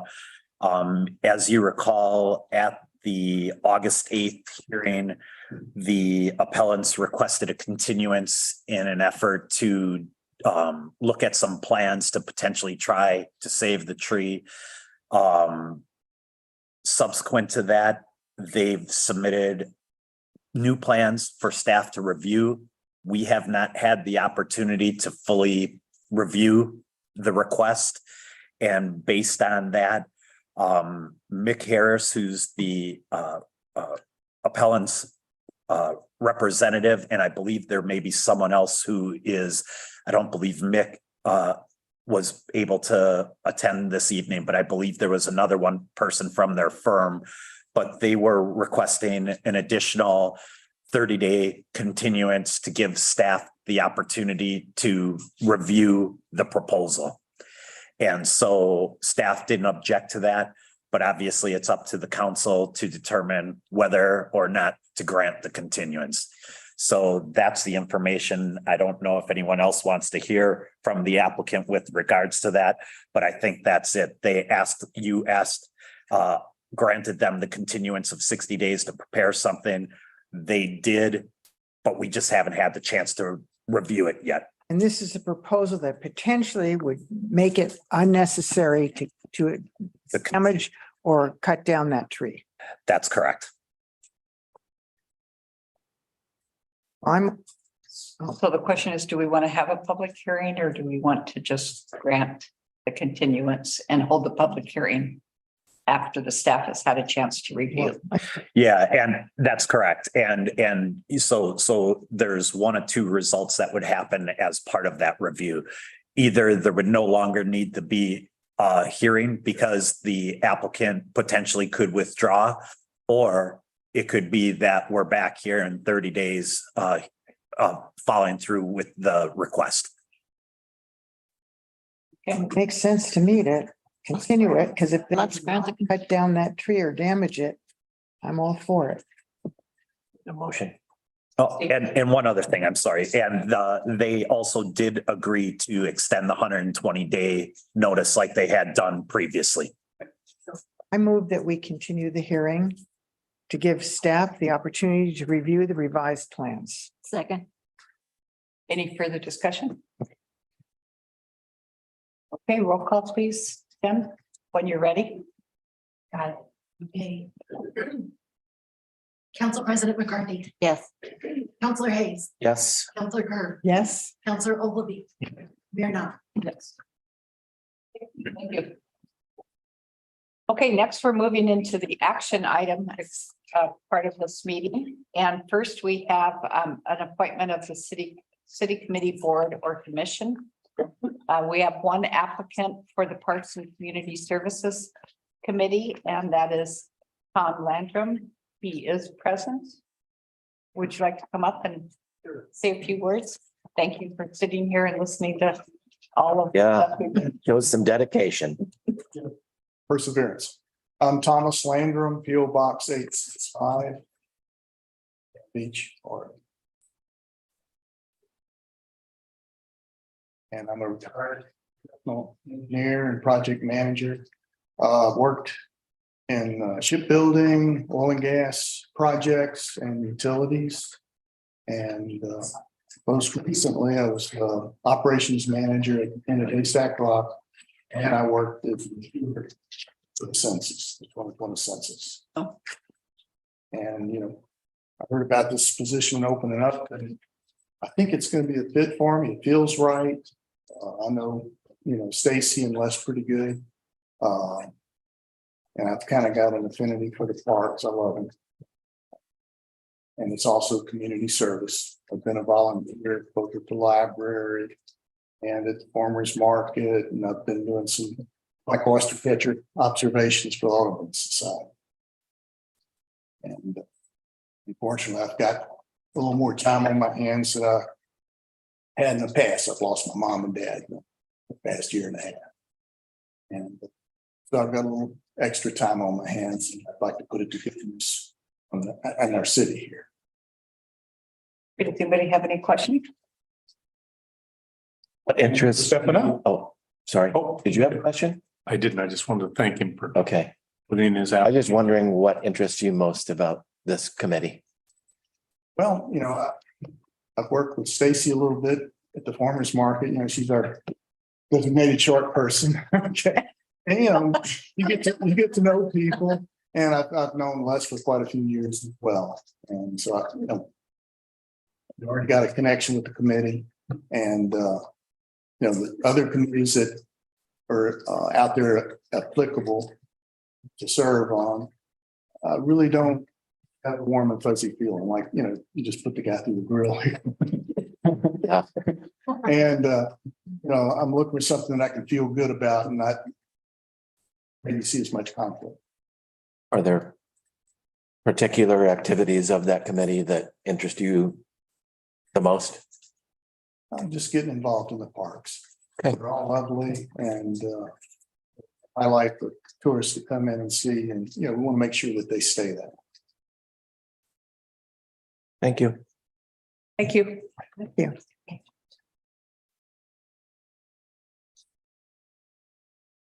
Are you ready to make a motion? Yeah, I moved to appoint Thomas Landrum. Oh, go ahead. I'm sorry. What I was thinking. Okay, I'll start over again. Okay, I sorry. move to appoint Thomas Landrum to the Parks and Community Services Committee beginning immediately. Second, Okay, roll call, please, Jen. Counselor Kerr, yes. Counselor Ogilvy, Yes. Council President McCarthy, Yes. Counselor Hayes, Yes. Mayor Knopf. Yes. Thank you. Have fun.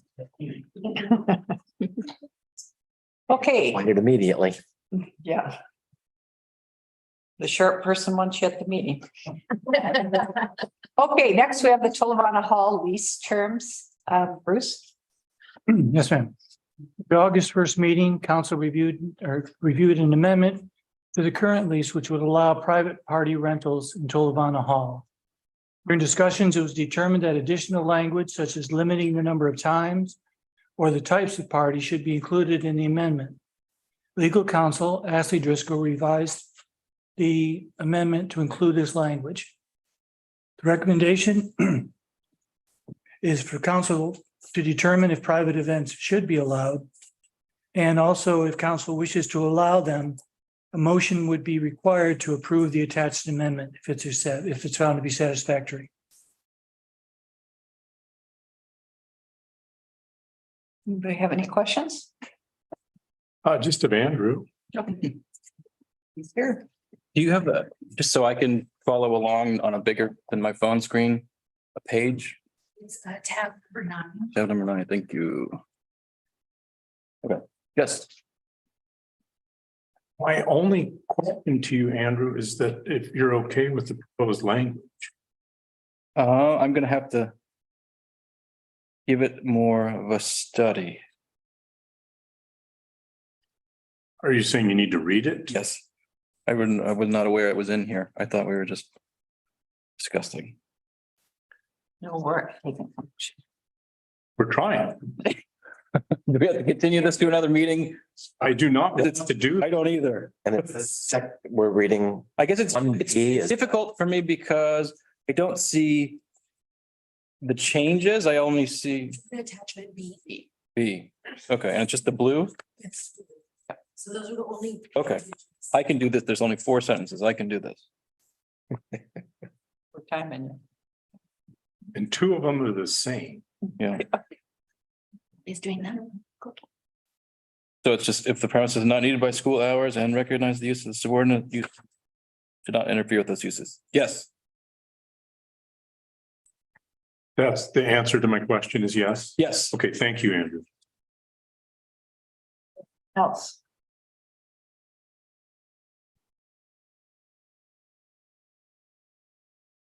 Anybody ready to make a, I am. thank you? I move to approve the Colabana Hall lease revised amendment. Second. Any further discussion? Okay, roll call, please, James. Counselor Ogilvy, Yes. Council President McCarthy, Yes. and Counselor Hayes, Yes. Counselor Crew, Yes. Mayor Dom. Yes. Can I ask a question then? Sure. So it is still at our discretion, right? If we don't want to rent to somebody, for a certain use, we don't have to, correct? Well, I'm not sure about that.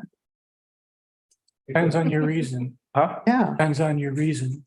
If we just didn't feel like it was a fit, if it was something that was too messy or too In terms of loud, the facility. yeah. We are going to hear from the city attorney on First Amendment issues related to that. Right. Because if we were required to do it, I wouldn't sign this new copy. Maybe I think you should listen to the First Amendment information that we get That's- first. Yeah, I mean, Would- Just executive session. Oh, can we get a copy of that in the school committee also, though? Executive session? Yeah. really? Yeah. That's too bad. The school committee could use it too. Well, I'm sure there'll be a portion that does lead over to the school committee, but this Okay. would be the attorney giving you recommendations. Okay. I certainly, and I mean, it's a board question, but I certainly couldn't sign it. I wouldn't want the change if we were required. Yeah, I If understand. it wasn't at discretion, it would not be worth. Get that. So you have to figure out what that discretion would be. I'm not really sure at this point.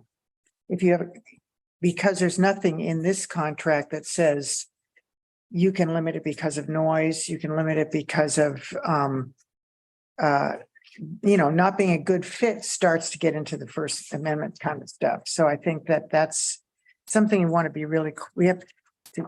Oh, yeah, I mean, just like, I'll just put it out there. Like, I thought when the Friends of Haystack Rock wanted to do a donor celebration, but it would be private, I thought that was a good fit. If somebody wanted to come have a big Thanksgiving dinner there, I don't think that's a good fit because it's logistically, for us, clean up and other things. So maybe this needs to be a little bit more fleshed out. This, But again, like I would, profits. if there's no discretion, I don't know if we want it. I mean, right now it's worded lessee may allow, If that's the case, then but that doesn't mean that we don't have actual legal questions about and them. we've been asking for this for the school for a while, right? Right, so I think if I were you, I would wait till I had more information about the First Amendment issues, et cetera. If It's a good start.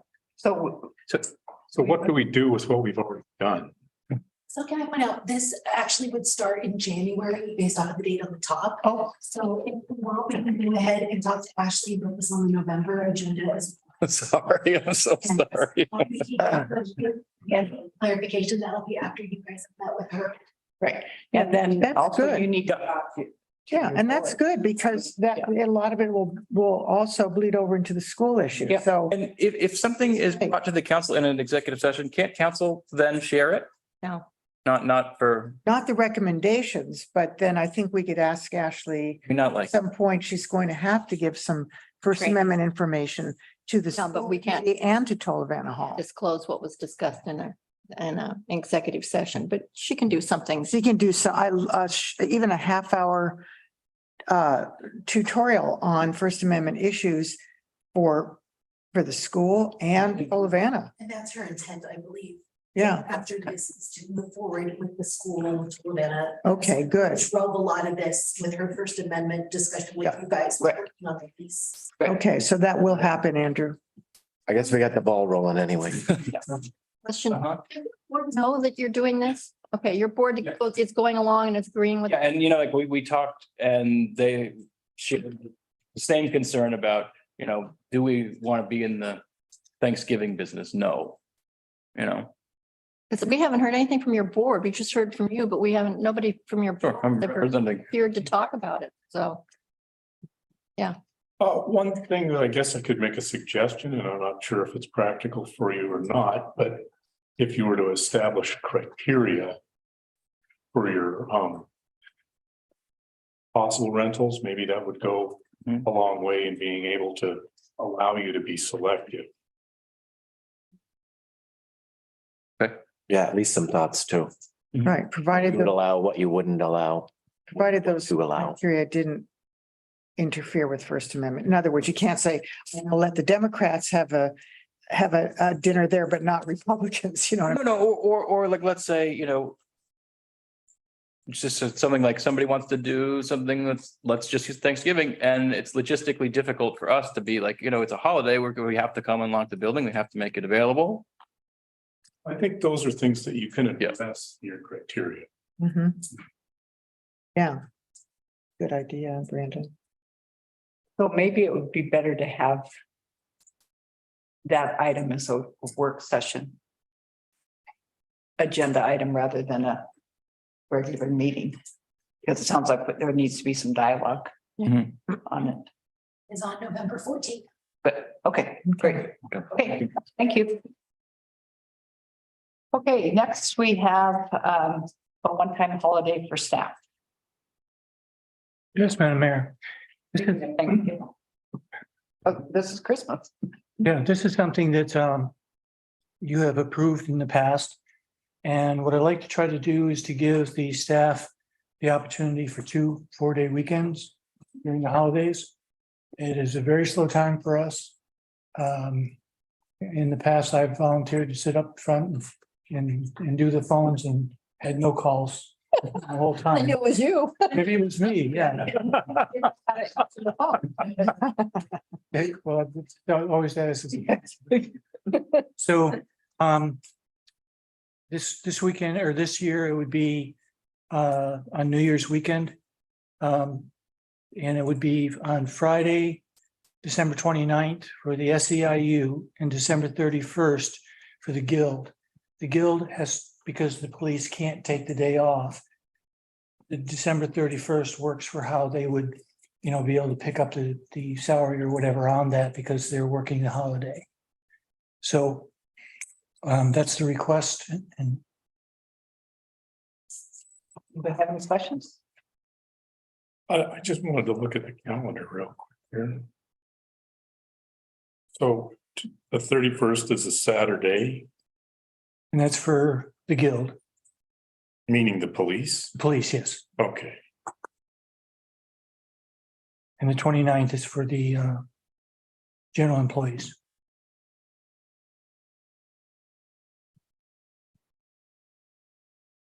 I have no problem with it. And there's no cause, you just want consensus from the council? Yes. Okay, Motion. What's a motion?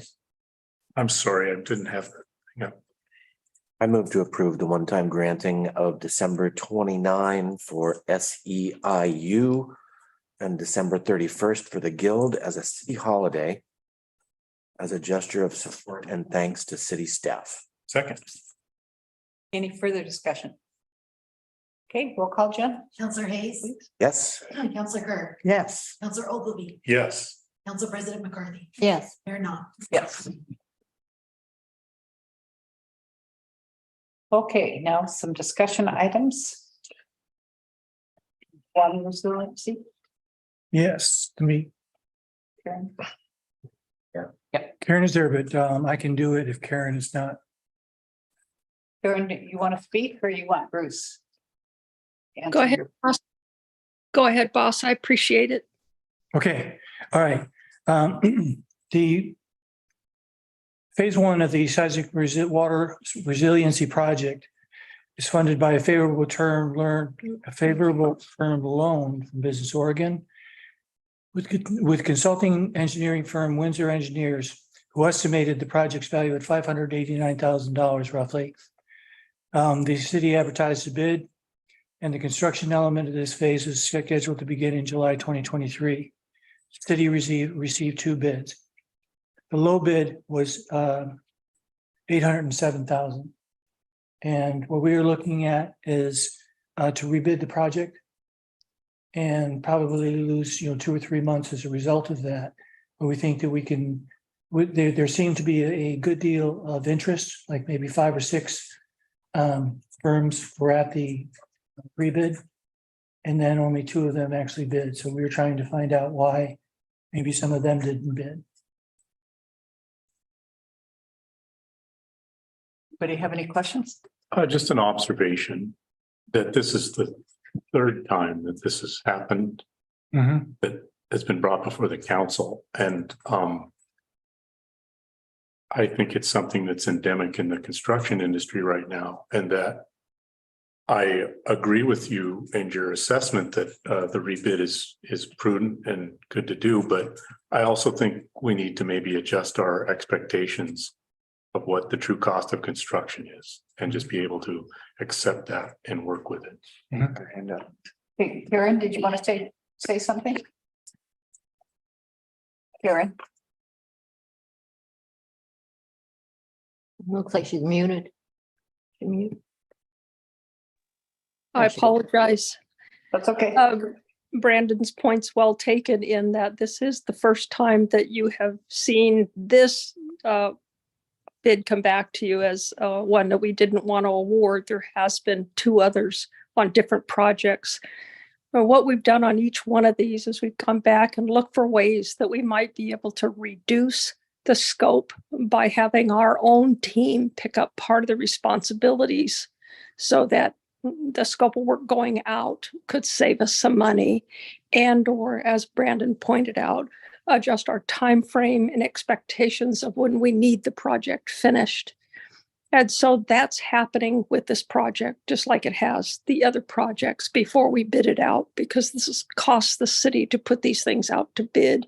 So we don't want to just keep doing the same thing the same exact way and expect a different result, unless it's just sheerly the market value that has driven the cost up because of the delay from when we applied for the loan and got the money, and the cost of what the project would have been 2 years ago versus when we could actually execute it because of the timeline that it takes to get these things through the Business Oregon process. Karen? Yes. Aren't there firms whose whole job is to help put to do sort of an analysis of how much something's going to cost ahead of time? I know in the construction business that there are companies that do that, so you can avoid all of this disappointment, I guess is how to put it, or yes, you're absolutely right. But like you're seeing in your other projects that Bruce has brought forward to you, when you're doing something this large of scope, you start years in advance, and you're vetting the cost of the projects up front, so you know what you're asking for in money, whether you're chasing a loan, a bond, or grant money. And so when you think back, we started the water resiliency project 5 years ago. And so the engineering firm that did the cost assessments at that time when we chased the loan did exactly what you said. We did a very deep dive and looked at every aspect of it. And they put a really hearty contingency in this. But now here we are 5 years later, and once your loan is in the process already, you can't pull that back without starting over. That's Business Oregon's process. So all we can do now is one of 2 things: reduce our scope in some way. If there's something we can do as a city staff, we have the equipment and the skill set to do it, or we change the time frame along with those expectations to be able to change the project where a contractor would bid on it. Or lastly, and I really would like to see this as an absolute last resort, is go back to Business Oregon and ask to amend our loan amount and ask for more. There have been other municipalities that have already had to do this on other large wastewater and water projects that were funded through DEQ and OHA through Business Oregon. And it's your absolute last resort. And so if that's what we face because we put it out again and it's denied, then we have to accept that the market is such that even if we reduce the scope to just the cost of material, labor, truck roll, everything else is what it is. 5 years later, a lot of things change. So Windsor Engineers made this estimate 5 years ago? Yes. They were one of 3 engineering companies that we consulted when we were first putting the water resiliency project together. So we got several different assessments from different companies of what they thought this could cost when we were trying to develop our overall plan. Then when we went through the actual process of selecting an engineering firm to award the project to for a full design, they applied for the job, as did other engineering firms that knew our infrastructure and were interested in the opportunity. Over 5 years. Yeah. It's been a long process getting to where we are. Karen, as I understand it, the loan also has a time requirement or a time limit on the project. So you were talking about possibly having to change the timing of it. How would that affect the agreement for the loan? The time frame that Business Oregon gives us when we're given the loan is typically 2 years. That's what each of our loans time frame has been up to this point. However, you can ask for an extension, just like we did on Matanuska. We had to extend that project, and it was a grant. We went through a similar process, going back and letting them know we needed to extend it by several months because I wanted to go through the winter to make sure that the roof wasn't going to leak or there was anything like that occurs before we pay out the last bit of the dollars to the contractor. We would do the same thing with this. It's not a detrimental thing to ask them for a date extension. That's pretty easy to justify, and they're not really adamant about that. They understand there's delays and equipment lead times and all other kinds of things that can cause a project to have to be extended.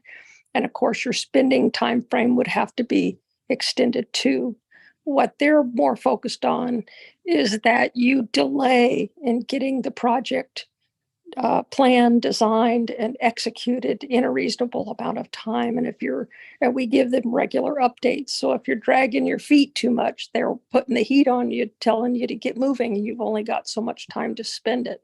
Once you execute, it isn't difficult to ask for an extension because of market shifts and changes. So it's easier to ask for more time than it is for more money. Definitely. Okay. Thanks, Karen. Thank you, Karen. You're Thank you, Karen. Welcome. Anything else on that topic? No. Okay, thank you. Next, we have the Cannon Beach Elementary School Rejuvenation Design Review Board update. And I assume everyone had an opportunity to listen to the meeting. I did not. Oh, you did not? No. Okay. Took 3 sittings, but yes, I made it all the way through. Yeah. So Bruce, you want to give us an update? Sure. The DRB there, as we got through and talked about different aspects of the project. One aspect, which was the Thunderbird Garden and the native garden, which one thing we realized we really had one garden, but with 2 names because it had expanded quite a bit over time. And one of the concerns was the elk and the potential impact. And we were kind of trying to count on that by doing it with mostly native plants. But as we studied elk more, if they're hungry, they'll eat native plants. So as a result of the comments that were made, we did listen, and we're currently working on a reduction in the scope of the Thunderbird Garden. so that there'll be an area that's smaller and more concentrated, but then more to the north, there will be or larger plantings and things that will enhance the property itself, but not necessarily be something that would be well, elk will eat anything, but it'll be different than the lower plants that we were going to have. So those were kind of where we spent most of our time talking. There was an expressed concern about the cost of the project, and the attorney mentioned that that's not one of the concerns or the criteria that they're involved with. So it was, I would say it was relatively limited what the requests were. They weren't necessarily building related, they weren't site related. It was more about, if you're going to do that, does that make sense? And we thought about it, and the tribe agreed that it's probably, let's start smaller and then work our way up rather than start with a very large thing and kind of work down. So we'll be going back. Steve, what is the date we go back? October 19th. October 19th. And Dustin, I don't know if you got questions. oh yeah, and Dustin is here if you have any questions. Hi, Dustin. This is way past Dustin's bedtime. I know. Have you been We're all for getting there. the entire meeting? Yeah. I want to thank Lisa for the comment about architects being clever people. So I appreciate it. I've been here for the whole meeting. That was the highlight for you. Great. One question I do have of the city are, besides the plantings, is there consideration for the extensive pathway to be redesigned as well? Or would that stay the same? Are you talking about in the area of the Thunderbird Garden? Yes. Okay, Thunderbird Garden, they feel very strongly about keeping that. One thing that is being added is that if you were in the Southeast Plaza, you, instead of having to walk through the whole Thunderbird Garden, we're widening a path that goes kind of closer to the building so that you can just get out to the major part of Necus. Okay. So the city's characterize it as a re-proposal. Is that fair? No, it was. Modified proposal? Well, we are modifying the proposal, but the actual action taken was that it was tabled. So I'm asking what you intend to do. we intend to modify the area of the plantings to reduce the amount that's there. But the pathway would stay the same. Pathway would, around the Thunderbird Garden would stay the same. Okay, Probably there would be a less dense version further to the north. okay. Now, as I understood, listening to the DRB meeting, they didn't have a problem with the architecture of the Right, building at all. right, It was just. Still took 3 hours. but- Most of the conversation was the garden, right. right? And Dustin, I think you did a remarkable job doing that. Yes, yes, you did. Oh, thank you. Very good job. I feel like I know the material pretty well at this point. You did a nice job with them. Well, thank you. I would say, my overall take on it was that they simply needed more time to absorb the information that had been provided. It is a lot of information. They get it a week beforehand. So I'm not at all surprised that this got extended to another one. And I was encouraged, whether or not design review board ultimately approves or denies. I was encouraged by the substance of the questions we were getting, especially towards the end. And yeah, I'm crossing my fingers. I really want consensus on this. This project to this point has been about consensus. So we're going to do everything we can, working with the tribe, working with the design review board, and hopefully this next hearing on the 19th goes well. And did you get a list of questions from them? That list of questions. I was really unclear, like what they wanted to have answered. Yeah, it won. I think, to be fair, I think they were unclear, as it almost seemed like this would. Had I known that the hearing itself was going to be kind of their introduction to the project, I probably would have presented a little bit differently, focused maybe even less on the content of the project and more on the process of how we got to where we are today. But with, hindsight in 2020, I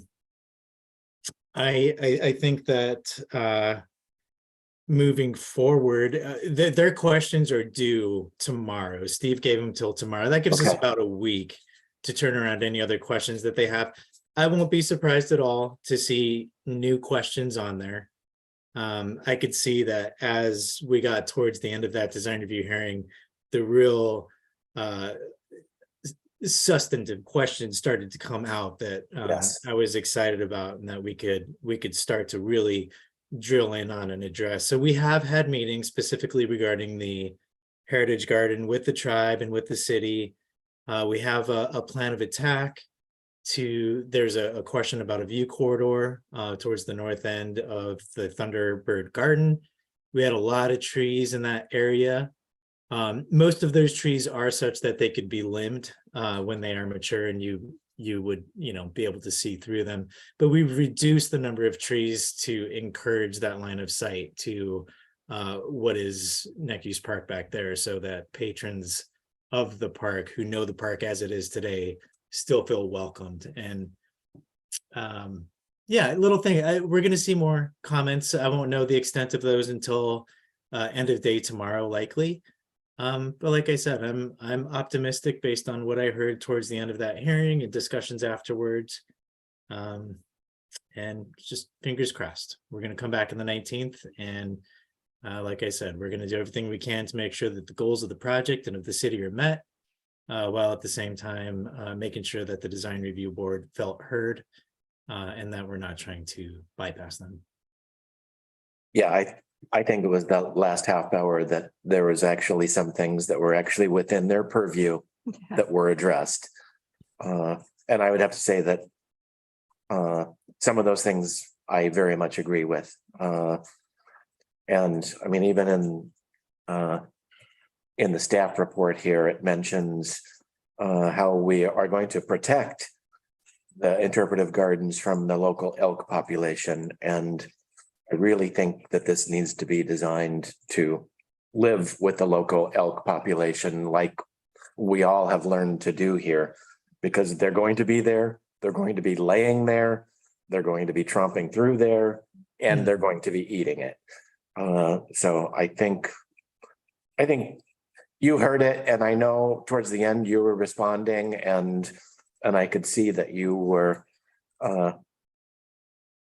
kind of understanding that and getting some ideas about where we could go. So I'm looking forward to seeing that. Yeah. And on that note, we've got this delicate balance, right? We've got a goal of the city and of the public and of the tribe that we have an interpretive garden. So this is a garden where people can learn about the types of plants that would have been used, not only directly on site, but traded for, that could also thrive on this site. So you've got that balance of wanting to have a diverse garden that's interesting and interpretive. It's a learning experience for people, while at the same time trying to target those species that are known to be elk resistant, deer resistant. And then that's kind of where I think we got caught up is, we should have probably focused more going into that in our original design in elk resistance than we did. But lesson learned, we're going to come back with a plan that specifically targets elk resistant species that are found within 500 yards of the site. And we are likely going to advise that we are probably going to need some temporary fencing for some of these. We are going to lose plants to elk. It's going to happen.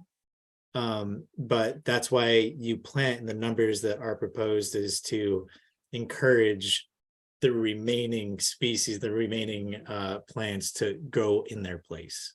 And have you given thought to the interpretive gardens being the entire trail around the site? It seems like we tried to convince everything into that one small area where, you know, one day the whole thing could be destroyed, where if it was spread out along the whole trail, and you got those lessons around it, that seems like maybe something that would be, Yeah. maybe some parts of it would be destroyed, but other parts of it would be intact, and not trying to replace an entire condensed section. Absolutely. And so, you know, there is a focus on, you know, what we call the Thunderbird Garden. However, it is many of those same species that are used as we remove species like blackberry from the estuary, that they're getting replaced with native species that you also find in the garden itself. And you see those species continue across the site in various portions and for various purposes. One difference that this plan will have that the other one didn't is, instead of just having a total number of plants for this species across the entire site, it's going to show you how many are in the Thunderbird Garden, and then how many are outside the Thunderbird Garden, also on site and new. Good. And we'll have that. I think the goal here is we were going to have a meeting with City Council right after this last design review hearing, assuming that there was a decision one way or the other. But I think that has been bumped, and I think that's a date that we need to still figure out when we're going to come back in front of you. But the purpose of that is going to be to show you here's what was presented to council in response to their first hearing comments. Here's what they said, and are we all amenable to these changes, and can we move forward with design based on that? And at that point, you'll see if you're okay with the approach, and I can go into more detail on the approach tonight to make you all feel more comfortable. But the general approach is we're going to reduce the number of plant species that we had to really zero in on those elk resistant, deer resistant plants that also had value to the Clatsop Nehalem ancestors on site. We're going to incorporate a view corridor along that north portion so that the interior function, the public function of Neck-Use Park is seen from the public right-of-way. We're going to ensure that we have a more direct path that goes from the southeast courtyard up through the garden and into the back of the property, so that frequent patrons of the site don't have the interpretive experience if they don't want it. There's going to be a more direct, obvious route to just, if you want to go back there to have a picnic, throw down a blanket, have a glass of wine, as Commissioner Anita was saying, you can do that without going through the whole, wandering garden with the interpretive experience. And as you all had mentioned, from that meeting, there wasn't much else really to address. There were things that we can't really address that were brought up.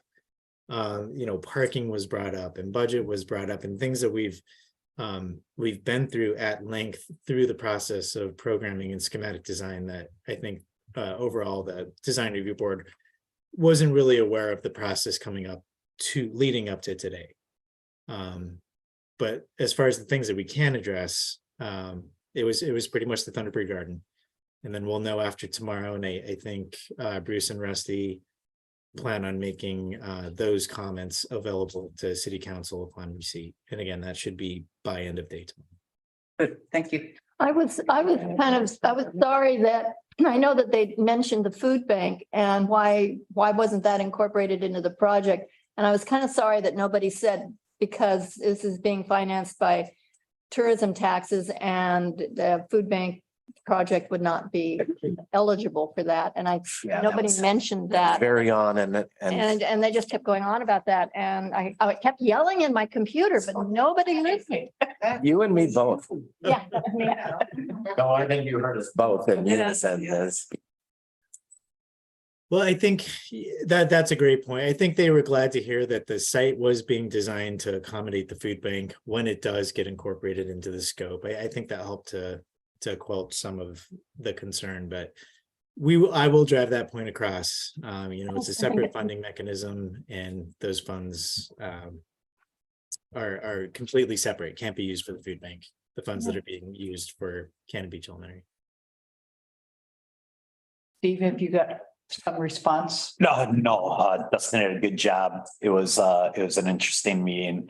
We'll get the questions from them, because that was it at the end of the meeting, was trying to get specifics to, narrow it down in terms of what they're after.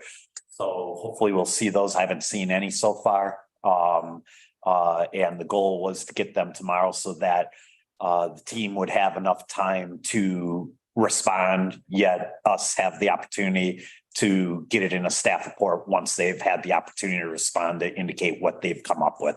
A commendable exercise in patience. Oh, yeah. Yes, very much. And there were some uncomfortable comments about reasons they could deny this, Yeah. which were, Well, if they hadn't ever been to a meeting about it before or seen, followed along with what the progress is, it's hard to make comments that are germane to what the issue was. I think Dustin's comments were fair in terms of the size and scope and things like that. I think that may have been potentially intimidating because it is a big project. Are you going to send a reminder to? I can do that. Yeah, I think that would be a good idea. Okay. Thank you, Dustin. Good night. Thank you so much, Council. Thank you, Mayor Barb. Everyone have a good night, and we'll touch Thank base. you. Anything else on? Okay, great. Okay, so next we have the monthly status report. Anybody have any questions? I have a question for Steve, I think. Steve, I wanted to get this out before you ran away. So I just don't understand. I don't know, maybe you're not the right person to ask. I don't know, but where you're talking about permit type, building, mechanical, number of permits, permit fees, what's that value mean? What is it? What is that column that says value? It's $5 million. It's the value of the building permits. So some building permits are based off of the value of the construction. And so that's where the value comes from. So we have the land isn't included in that. It's strictly structure. So $5 million for 2 buildings? Yeah.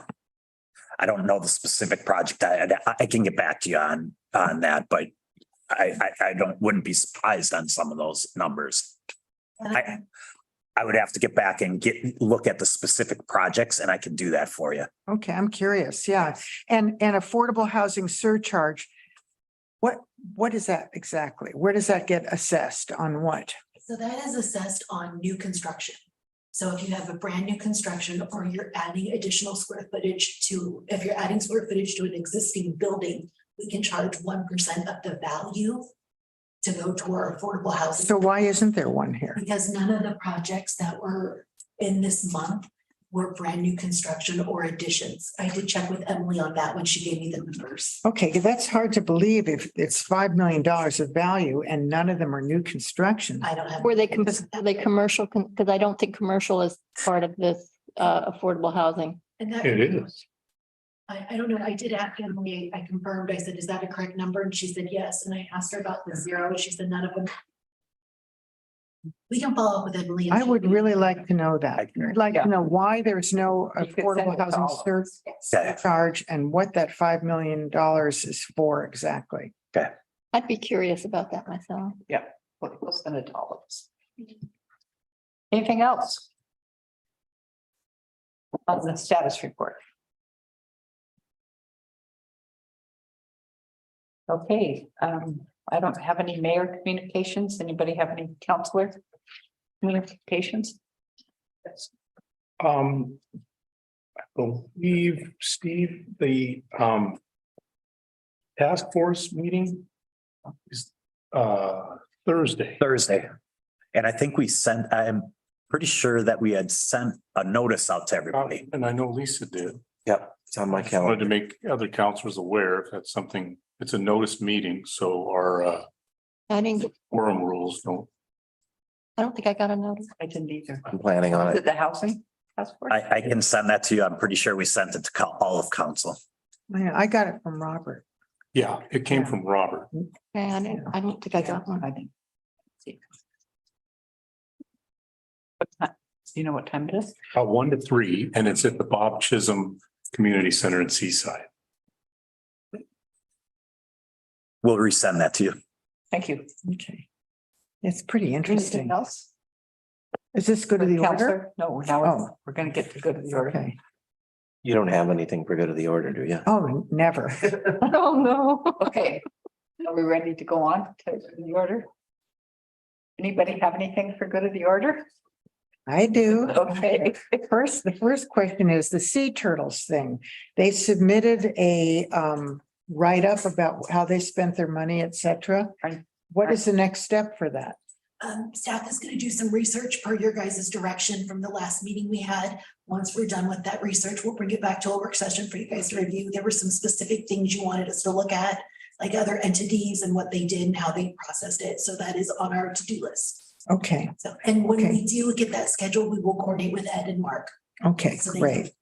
And do we have the STR question anywhere scheduled to discuss on our agendas at all in the upcoming STR discussion? Number, To, pop in here. I think it's a work session. November 14th, STR results in the 5-year moratorium. When we scheduled this, we decided to wait until after the LOC meeting, I think. Was that one of the ones? Yeah. So after LOC, we'll do that November 14th. Okay, great. And so you handed out you distributed to us the minutes from all of the previous meetings where it looked like the council had made a vote. Oh, in the moratorium? Yeah. Yeah. And so we were also questioning whether it had ever really happened or not. So it did, it was through an ordinance. Right. So there was an ordinance that actually removed that 5-year item out of the code. Yeah, that's what I thought. So that is a done deal. It's a done deal. So if you guys wanted to lift your moratorium, you have to actually change your code. Okay. If we want to lift the moratorium, we have to Change your change the code. code. Okay, so it's done. We don't have, Yeah, so there's no expiration. It does not exist at this time in our code. okay, so good. Wonderful. Okay. All right, great. Anything else? From anyone? I one more thing. Okay. We got at least I received an email from the History Center asking for them to be included as a line item in the budget. Yeah. Oh, that's right. And I don't have necessarily an opinion. I think it's a discussion that I'd like to have with the whole budget committee. well, that's what I suggest too. is Okay, and so what my question is,